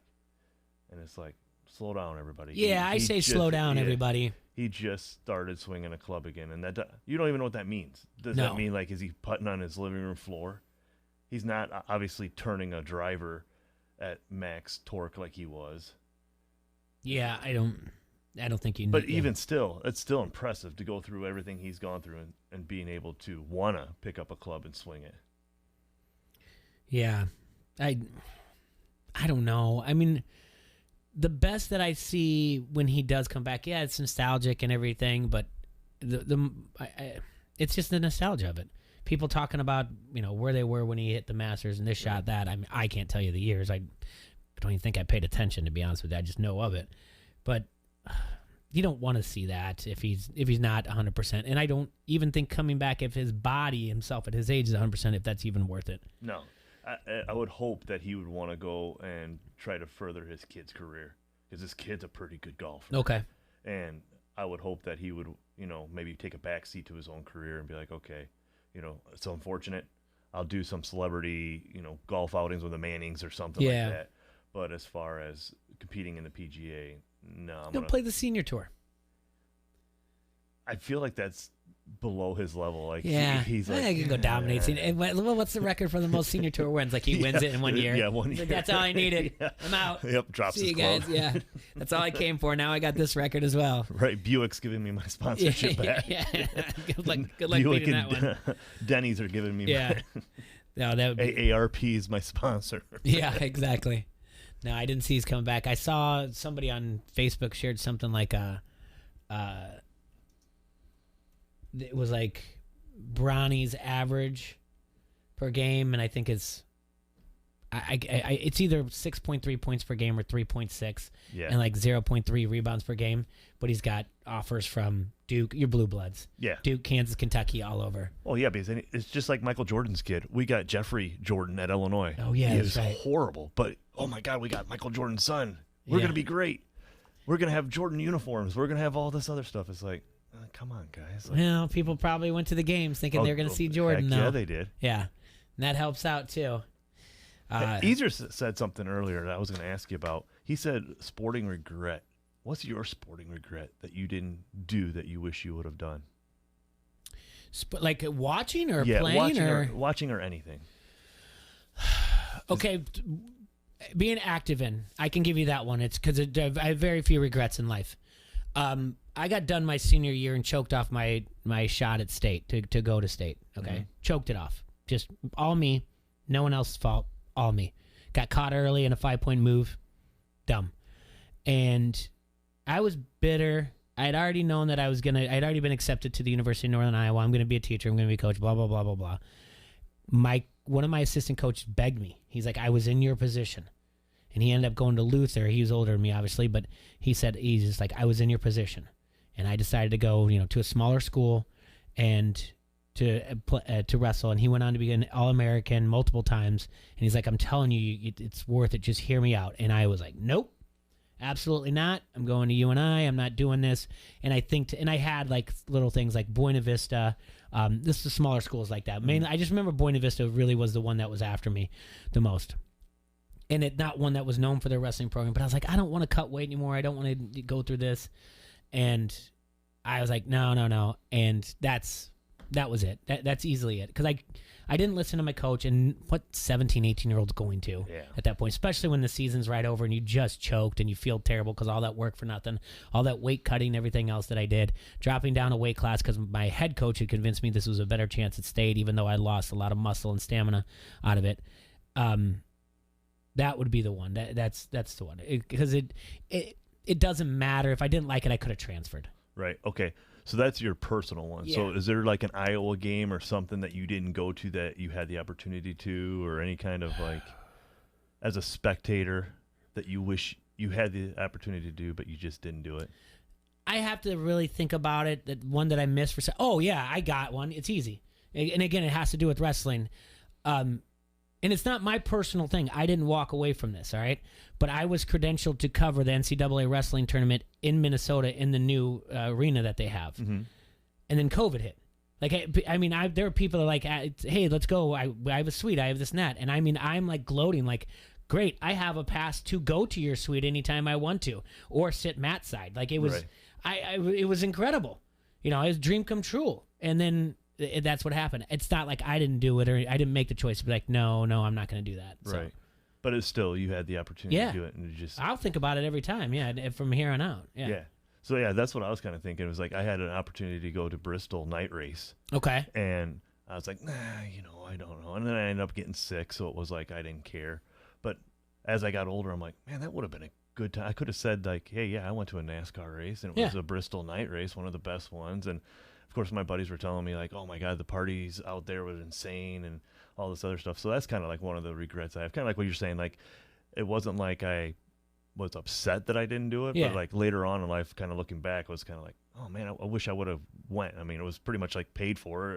Sure. I just had to like pay for the travel down there. That was about it. And it's like, nah, man, I never really been to a NASCAR race, and I follow NASCAR here and there, but like just to be able to say like, you got your three races, you got Talladega, you got Daytona, and you got Bristol. Like, I could have said that I went to one of those three. Of course. But no, I didn't. And again, I'm not big NASCAR, but I searched many times last summer to see when they're out in Newton, if they were coming, just because I was like, I'm pretty sure I can get credentialed because I'm pretty sure NASCAR can use the publicity on this side of the state instead of just at Newton, so that they'll be like, yeah, we need more coverage or whatever else. And I'd go for that in a heartbeat to that. So, yeah, it was just like when Easy Ray said that, I was like, man, that's a good question. Mm-hmm. Like when he said he regretted not going to that Giants game, and I was like, wow, that's a good thought. Like, I started thinking, I'm like, is there any baseball games that I didn't go to? I'm like, no. Did I leave early? I know we've talked about I left at Bo Jackson. It was a regular game, but he had a home run to win it. We were in Kansas City, and I was much younger. I wasn't in control. It was my dad. Right. And I was like, that's why we don't leave early, Dad. You can hear it on the radio. But, like, rarely do I leave too many things. I don't think there's one that I turned down. Do you have a personal one that you're athletic? Yeah, so I would say like I played football through Pee Wee all the way through my sophomore year, and then I quit. Okay. And I quit because I wanted to pursue baseball, and I thought that if I play football, there's a chance of getting hurt, this and that, and had the mindset of like, well, all right, at basketball we have a really good team, want to be part of that, been part of that since like Pee Wee basketball, and but baseball was always my sport, so I put it in my mind that playing football was going to hinder me from playing baseball, when actually it had nothing to do with it. And if anything, it hurt me for not playing football because I didn't stay in shape during the winter, and all I did was run around and get in trouble. So, yeah, I mean, that would be my one big regret, is that I didn't play football. I mean, I went through kind of like what you said. You did all the work. You had your body there. But then when it came down to it, you're just like, nah, I'd rather just run around. I don't want to dedicate myself to this. I don't want to do, summer 2 days. Like, I don't want to do this. I know. And the thing is that then you have, and I know we've discussed it before, but again, or you have the kids that want to be multiple sport athlete, but they have a coach that they rely on and trust, and the coach has turned around and been like, just say, if you lift if you're a football player, but you go out for basketball, but you're continuing to lift, it's going to mess with your shot. Yeah. Or something dumb like that. Or, you hear it all the time when coaches they don't see eye to eye. They're like, well, the reason he's not in the weight room is because the coach says this. And and that's what they kind of did. That, they kind of did that too with golf. Is like, you don't want to play golf because you ruin your baseball swing. Yeah. And it's like, actually, to be honest with you, one of the better hitters that I knew was a really, really good golfer. And then when you go through college, like, they tell you, hey, learn how to golf so you could go out with these recruiters and, schmooze them, kind of like do an interview with them. That was always the one my father was like, no. And I wasn't a big golfer, but I was like, hey, my buddies are going golfing. They'll ruin your baseball swing. Yeah. Same thing. It didn't matter. Like, it'd be like a hot day. Like, we're going to the pool. And he's like, you have a game today. That's the other thing is like, you're really thinking about going swimming right now? You have a game at 6:00 and you're like 12 years old. You're like, I'm pretty sure I have the energy to go ahead and go swimming all the time. and then go play baseball. Like, hell you are. Yeah. Dad, the game is at Kiwanis Park. We're just playing Mel Foster Insurance. It's not that big of a deal. Right. Can I go swimming? I'm playing the same kids that I'm going swimming with. Yeah. I mean, it's an even playing field. Today. Yeah. Like, why do I have to? Oh, whatever. Yeah. Well, don't come crying to me when you only go 1 for 4. Yeah, when you get pulled out in the second inning because you're tired. I didn't know it was like all over. I was like, whoa, man. I mean, I bet you I probably have said that to my kids a couple times. Like, really? And I'm like, oh, John, shut up. Like, I'm not gonna say this. No, the only other regret that I have, as far as like an activity, is I turned down free tickets to see the Dead in Chicago in 94, 95 because I was going to go play in a fast pitch softball tournament. I would have done the same thing. I don't care about the Dead. I'm not a Deadhead, right. But I just thought the experience. Don't get me wrong. I probably would have been miserable because that's not the type of person I am. I'm not into that psychedelic type of thing. Mm-hmm. But looking back on it, the reason I'm telling you that is because the very next Wednesday, Jerry Garcia passed away. Oh, Jesus. So I forget I left that part out. Yeah. Never mind. The important part was Jerry Garcia, not that I turned the ticket. Yeah, so it was a weekend. I went to a tournament and played down in Burlington, fast pitch softball, and then the following Wednesday, he passed away. So I knew there's been so many times that people are like, you can still go see him. And I was like, I don't think it's the same thing. Yeah, but then you got to look at it as, do you become one of those guys like, oh yeah, I seen Jerry Garcia before he died, like like the people that seen the home run, or like, where were you when this happened? Oh, I was there, and like, are you sure you were there? I'm pretty sure you were on the couch next to me watching the game. I know where I was when the tickets were offered. I know my response was, I'll go next year. I got to go play softball or whatever else, and it's just one of those. And I don't think I've really turned down a ticket to a concert since, and I've seen some really crappy ones, but I'm like, yeah, I'll go. Not a big deal. And I always try to do those things or whatever. I went recently to a demolition derby. Yeah, I always wanted to do that. What'd you think? Yeah, there's like more than one. So I don't know what to think of it. There's like different types of cars and everything else. I don't know if there's the sedan version or if there's whatever else. And I was like, they're stopping and everything, and just wasn't fast paced for you, was it?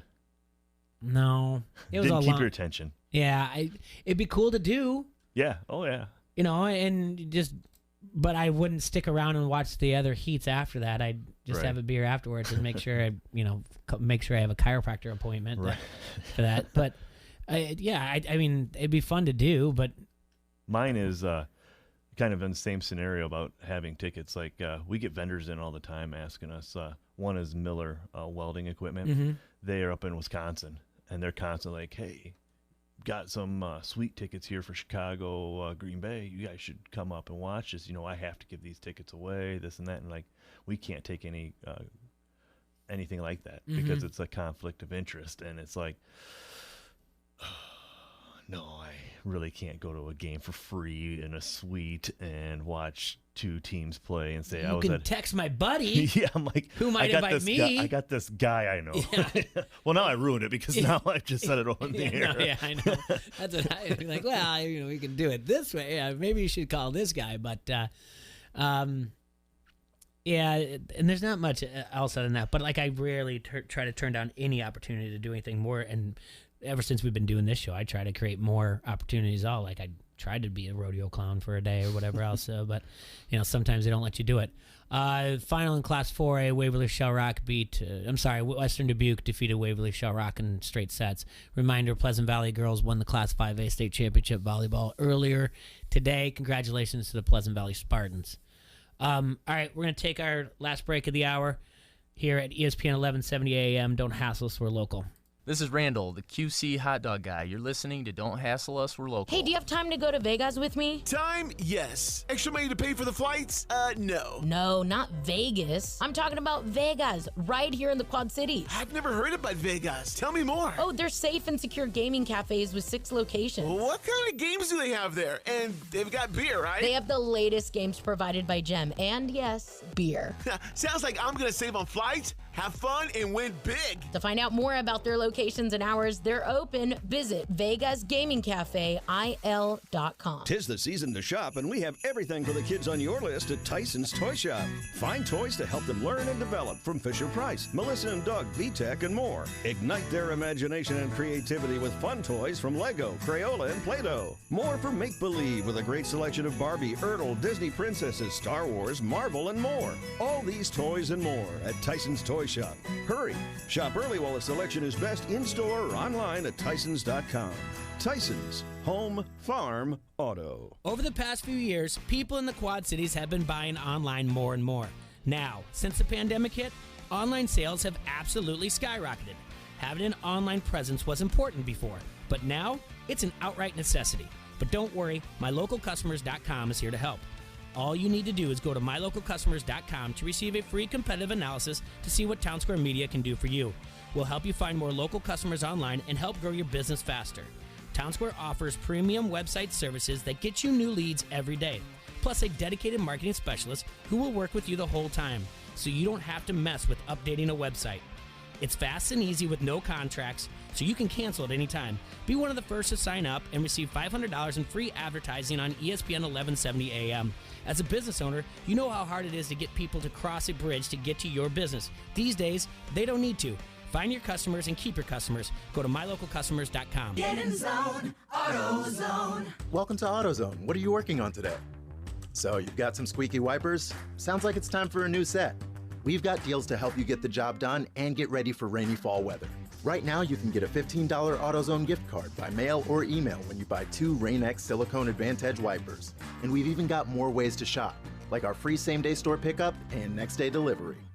Get in zone, AutoZone. Start your job today at AutoZone.com. Restrictions apply. Dell Technologies' biggest business sale of the year has arrived. Step up your vision with top tech up to 45% off during their early access Black Friday event. Dell Technologies recommends Windows 11 Pro for business. Plus, get incredible savings on Windows 11 PCs, along with servers, monitors, and docks, all with free shipping. There's also special financing with Dell Business Credit. Get started by contacting your Dell Technologies advisor today at 877-ASK-DELL.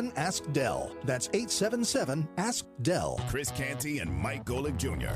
I also need to know where my camera is because I do need a little bit of advice for a certain friend of ours here that we have seen. Because I enjoyed watching the New York Knicks. I enjoy what they have brought to the table on all this. Evan Fournier is a great addition for this team. We have seen him bring so much to all of them. I just have to invite my brother in arms here to come down the road I have been on. It's time to come on home.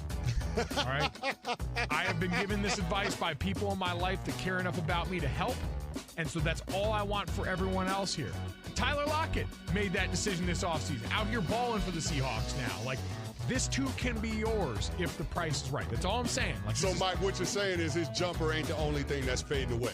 I'm not saying, I'm just saying this. I want what's best for him. I want him to be able to go out here and thrive and look good in the process. Canty and Golick Jr., 2 till 6 on the Quad Cities sports leader, ESPN 1170. I'm Taylor Bishotti with NFL Network Now on the Westwood One Radio Network. The highly anticipated Rodgers vs. Mahomes matchup this Sunday won't be happening. Aaron Rodgers is out of the game after testing positive for COVID. Rodgers earlier said that he was, quote, immunized from COVID, but NFL Network's Ian Rappaport and Mike Garafolo report the QB was unvaccinated, and the league will now investigate to see if the Packers were following proper COVID protocols. Giants running back Saquon Barkley also landed on the reserve COVID list Wednesday. Barkley is vaccinated, meaning he could still play Sunday if he has 2 negative tests at least 24 hours apart and has no symptoms. The Cardinals say Kyler Murray could be a game-time decision Sunday as he deals with an ankle injury. Murray didn't practice Wednesday. A bad ankle also kept Von Miller out of his first practice with the Rams.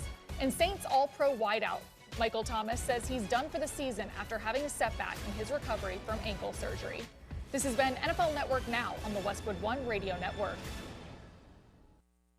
Did you know the arrow in Amazon's logo represents A to Z? Maybe the My Computer Career logo should represent unemployed to employed. Ryan was out of work when he started classes in March. In September, he started his IT career working for Amazon, making more money than he ever thought possible. Here's a prime opportunity. Go to mycomputercareer.edu and take the free career evaluation today. You could start your new life as an IT pro in as little as 4 months. It's not rocket science. It's mycomputercareer.edu. Want to learn a new language so it will actually stick? Try Babbel. Practice real-life conversations in the Babbel app. ¿Cómo te llamas? ¿Cómo te llamas? Get personalized help in Babbel's live online classes. Classes are limited to 6 people, so everyone can get the help they need. Review words and phrases with fun games, or dive into the culture with short videos. Whatever your learning style, Babbel gives you the tools you need. Babbel, more ways to learn. Now try Babbel free at Babbel.com. That's Babbel.com. We're talking all things football, from your backyard to the pros. All things gridiron are covered right here. This is the Quad Cities sports leader, ESPN 1170 AM. Back here at ESPN 1170 AM. Don't hassle us, we're local. After doing some digging into the Champions Tour, Erickson did tell us that Bernard Langer has 11 wins on the Champions Tour. He's been on the Champions Tour since 2010 to 2019. Hale Irwin has the most victories, like overall, if you include things like senior PGA Championships and the Senior British Open. Before they became, they were not on there. He's got 45 tournament wins. Langer's got whatever else. 2 different lists. I care more about like what the PGA Tour champion is and how do you get on it. Most specifically, in case you're just tuning in, you know, the speculation is Tiger Woods picked up a club. And we were saying, do you want to see him back? I said, no, I'm good. Obviously, people would like to see him just for the nostalgia. But I was saying, what if he goes on the Champions Tour? Yep. So, to qualify in the PGA Tour Champions events is restricted to those players who finished in the top 50 of last year's competition. So, you had to be in it last year. And those age-eligible players who are in the top 70 of all time. The question is, what's the age level? What's the age level is the big one. And that's what I'm not finding. Because if it's only 11 wins, well, I guess it would take a little bit more, but I just don't know what qualifies it. Because, it's just not my sport or whatever else. But how fast could he get to be the all-time leader? I don't know. The list on here of how you get to 11 is there's 1, 2, 3, 4, 5 in a year. It's called the Tradition, the Senior PGA Championship, the Senior Players Championship, U.S. Senior Open, and the Senior British Open.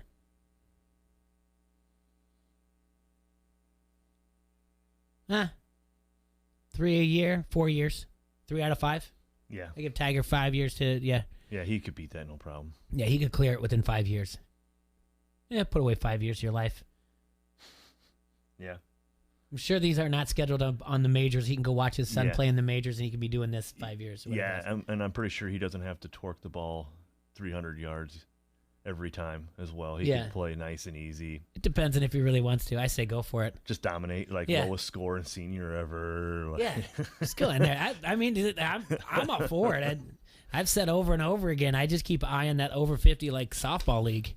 I tell you, I was in a scramble this year, and they give out prizes for everything, and I've never been more jealous than the people that are shooting from the gold tees, because they won all the longest drives. They won all like the closest to the pins because they got the advantage of being shorter course. And you got some of these guys that just got to the Golden Tee era, and they're still driving the ball like myself or someone else would. So there was one drive I remember looking at like, how in the heck did they hit? This is like almost a 400-yard drive. And then they said, well, look, it's so-and-so. He's, 66 years old. I'm like, he's not a normal 66-year-old guy. That's not fair. Yeah. Oh, that's great, though. Yeah. Just stay in shape to go up there and dominate the Senior Olympics. Yeah. That's what I'm going to do. I'll get all juiced up. Yeah. I tell you, I keep eyeing those people at the pickleball at the Fit, but I'm like, I don't know. I don't want to get worked right now. I'm going to slowly work my way into it and then start knocking around. But how's that going? I haven't heard you talk about that in a while. What, the pickleball? It's getting younger and younger there. Good. So, yeah. I've had more and more friends tell me that they've looked into it and started playing it, and I'm like, really? No, pickleball's fantastic. I highly recommend it. Never tried it. Yeah, it's fun. So you can be a fast-paced game, or it can just be a dink thing or whatever else. But no, I enjoy it. You can play it inside. You can play it outside. The people are great. They remind me of deck hockey people. Really? You cannot be around it for more than 4 minutes, or else they're going to be like, "You should get out there." Like, well, I'm just standing here. Yeah, that's the way deck hockey is. They're like, "Hey, what's your name? You ever thought about playing?" Like, no. They're like, "You'd be great." How do you know? Like, all right. So. No, they're a really welcoming community, and they do a good job there. And you see them at the Fit, but they're actually all over now, and every community is building a pickleball court here and there. What do you like tonight? Thursday night football? I like that. I'm not going to probably watch. Yeah, it's a snoozer this week. It's not a big deal to me either. Jets and Colts. I guess you want to see how Wentz comes back from that loss. See what kind of offense they run if they bring Jonathan Taylor back into the mix. I hope so, for their sake. Yeah, I guess if anything, if I'm watching, that's what I want to see is like what their game plan is offensively. If they still count on Wentz to throw it all over the field, or if they're going to introduce play action, like actually use their offensive weapons correctly. Mm-hmm. And then White, you got to wonder how he's going to do. Yes. That's going to be a big headline. The 400 yards and everything else. Is he going to do? That's what you're kind of watching to see if he's going to repeat it or if he's going to fizzle out. You see that the Jets got a Hall of Famer there in the Hall of Fame last week. His jersey and game ball got put in the Hall of Fame because of the 400 and some yards. But it's not the most in a first game. They said I didn't fact check it, but they said it on the radio that. Huh. The Jets got his jersey and ball got put in the Football Hall of Fame. But anymore, how it's just an artifact because you have to sell more things in museum instead of just making the busts and everything else or the plaques in the baseball. I mean, Jack Peterson's pearl necklace is going to the Baseball Hall of Fame. Yeah. So it's just more things to be like this game this happened or whatever. I guess I get it, but yeah, he didn't throw for the most yards, but. Was it come from behind victory? Realistically, that thing was just ridiculous. I mean, they were down by 11. Right. And then Burrow just threw that dumb interception, which was a screen that it's either going to be picked or else it's going to go for a while. And he stares to the right side for so long, and there's a guy sitting there on the flat, and then he looks to his left and just throws it blindly. And the guy just picked it and took it in the end zone. So that's what happened. Then you have the call there. Not to say that made the difference or anything like that, but it's what it is. Who do you have on the hot seat this year? Who do I have on it this week? Yeah. That has to show some sign of offense or some sign of moving in the right direction. Well, I think we're going to look at Nagy and see what goes on there. Yeah, that's a big one. Yeah, I think he's on the warming seat. That's for certain. I think Zimmer is as well. Yeah, so I have a cousin who is a big Minnesota Vikings fan, and I'm pretty sure that there's no other football team. I mean, he's been a Minnesota Viking fan since Fran Tuckerton. I mean, I think those two went to high school together. Like, if you would listen to him talk. Anyways, I always wondered why he was a Minnesota fan because they got blown out in so many Super Bowls, and as a younger kid, what do? You look at Super Bowl and Super Bowl records, and you're like, why? Absolutely. Why would you punish yourself? And I think he's in the same boat. He's calling for his head, like, get him out of there. He's terrible. I'm sorry. I don't. I don't think I don't know a Minnesota Vikings fan that would sit there and be like, no, you don't know, he's done this. Like it's obvious. I think Brian Flores in Miami is on it still. I know Merrick would agree to that.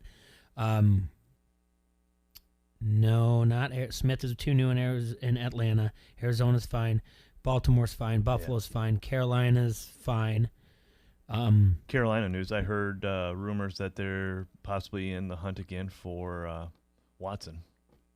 Really? Yep. How do they do it after the trade deadline? Is there like no, oh. for next year? Oh, okay. Like the talks are being brought back up again. I already mentioned Chicago.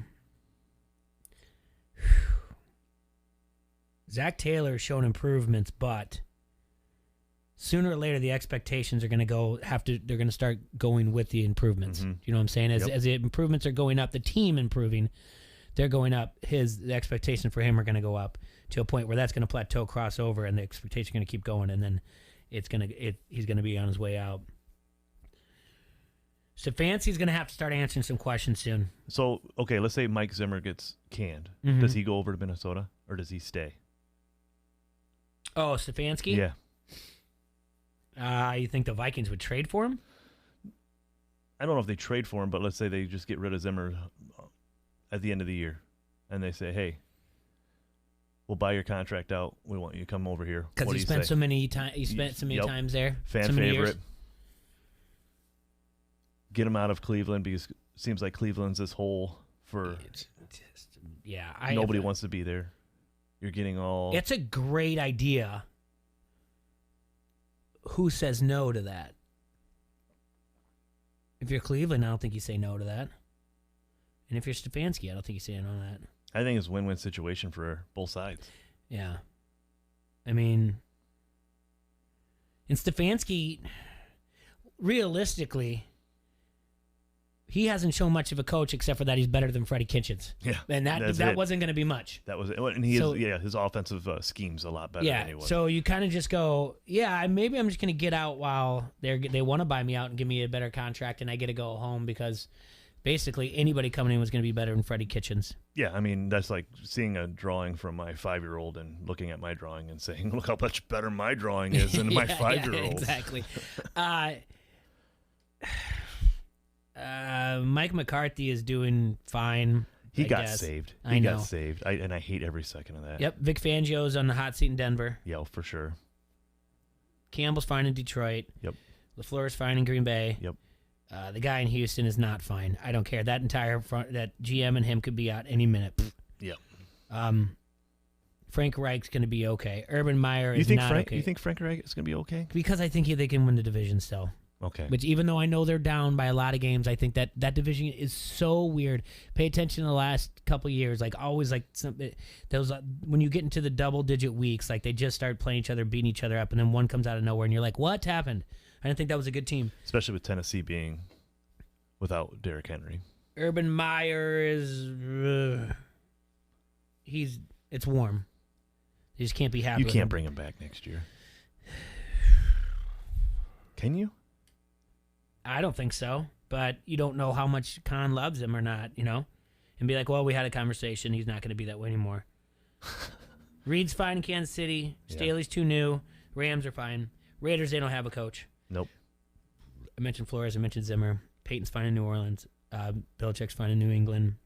Giants, Joe Judge is in trouble. Yeah, I would say he's Joe on the Judge. hot seat. He's got to be. They're fine in New York Jets. Philadelphia, brand new too. Pittsburgh's fine. Seattle's fine. San Fran, oddly, is fine, but everyone in the world last week was pointing out his winning percentage is not very good. But he's got the old, my team has been hurt. Yeah. Arians will retire before he gets fired from there. Pete Carroll's fine in Seattle. I think his seat is starting to warm up because other than that, it's a good point. His 2 years where he had a dominating defense, and granted, most of his coaching staff has gone on to coach other teams, which you want to happen. You want your own coaching tree, but at the same time, you still got to produce. And he's been 500, and it's been a tough division. But at the same time, your star isn't the most happy with you. No, So Russell Wilson isn't. And then eventually people are going to start bringing up, remember in the Super Bowl when you made that play call? Yeah. So they're going to start remembering all the faults that you have, not the good times that you got them. Riverboat Ron's fine right now, and Rabel's fine in Tennessee. Yeah. So, yeah, there's probably about a handful, 5 or 6. Now we just got to figure out, like, which ones, who's most likely. I think that this weekend's interesting for Nagy, just to see what they come back with. I mean, I know it's at Pittsburgh, but if they he rushed for 103 yards. He was like the number 3 or number 4 rusher of the week, Fields was. So, see what he makes out of that. But I don't know. I don't know if anyone's going to be making changes. Minnesota could, but yeah, that's a bad look to lose at home after a bye for Minnesota. Yeah. Yeah, that's not a good look. Lose at Baltimore, lose at the Chargers, lose at Green Bay, lose at San Francisco before Detroit. Why not fire in Week 12 and then have someone come in and lay up with at Detroit? Yeah. And do that. So I'd say Week 12 is an interesting one for him as well. Not only surviving his job. Yeah, it'll be an off night tonight. If Adrian was here, he'd tell us about NBA, what he likes, or whatever else. So I was wishing he was gonna be in. I was gonna call him out. He couldn't have done very well last night. Because I know he had like the Bulls, right? Yep. And that one didn't go too well. So I forget the other ones that he had on there. But yeah, Bulls lost to Philadelphia 103-98. What other ones? And the Knicks. The Knicks one he was lost high on. to Indiana. You got to watch some of those at home games, but that being said, Toronto beat Washington at home. Cleveland won at home. Boston Celtics, and he said I'm not big on the Boston Celtics. Beat up on the Magic. Magic's bad, though, 92-79. So, oh well. All right, we're going to call it a day here, ESPN 1170 AM. You guys take care of yourselves. Stay safe and sanitize. Anything else, Adam? No, just see what happens tonight with Carson Wentz. Yeah. See what kind of headlines we get tomorrow. If Mike White wins, highest sold jersey ever. he's taking over Joe Namath on the Hall of Fame, the plaque there, because he probably deserves it more than Joe Namath if he wins back to back. I think you deserve it more than Joe Namath. Zach Wilson's not coming back. Real quick before we go, then let's rank them. The rookie quarterbacks right now. All Very right? good. Just give them to you. Zach Wilson is one of them. Mac Jones is one of them. Justin Fields is one of them. Trevor Lawrence is one of them. And then, Trey Lance doesn't count. No. Yeah. So Mac Jones, by far, most successful. Mac Jones, 1. So Trey Lance doesn't count. Zach Wilson doesn't count. No. So where's Fields and Trevor Lawrence? Where are you at here? I'm with Fields. Fields 2? Yeah. And Trevor Lawrence 3. Fields is being put in a situation. The only reason I say that is, they're both in bad situations, but Fields is, I think, in a worse situation, making the most of what he can. Do you think it's a matter that we see more Bears games than we see Jacksonville? Yes. Because I think Fields is actually, I think he is a leader on that field. I think they respect him. Now, I don't know what they have down in Jacksonville as far as clubhouse or whatever else, but it just looks like on the field. And that I am a product of not having like the Sunday ticket at my house, and I can see a Bears game more than I can see a Jacksonville game. So, but he just looks like he's on the field, like he's more of a leader and he's respected by his players. Here's what you could judge that off of ESPN and highlights. Okay, they're bringing up Justin Fields' rushing attempts. Are they bringing up Trevor Lawrence's passing rating, passing yards? No. Yep. It's good. Yep. Good point. So I mean, at least Justin Fields is showing something. Where, we both were arguing over receivers for the fantasy draft this year for Jacksonville. Yeah. We were. Oh yeah. Because I thought for sure they'd be playing garbage time, and they were going to put up stuff. And we're not putting up anything right now. Nope. No. I think that's how you judge that. I like it. That's a good list. All right. Well, thanks for closing out with me. Hey, Yeah, thanks for making it here too. All right. Appreciate you coming in. All right, guys. We're out of here today. Tomorrow, I think Brad's coming in. Brad Munoz, Adrian, Adam, you in? Yep. Perfect. All right. We'll see you guys tomorrow. Stay safe and sanitize, Quad Cities. Take care.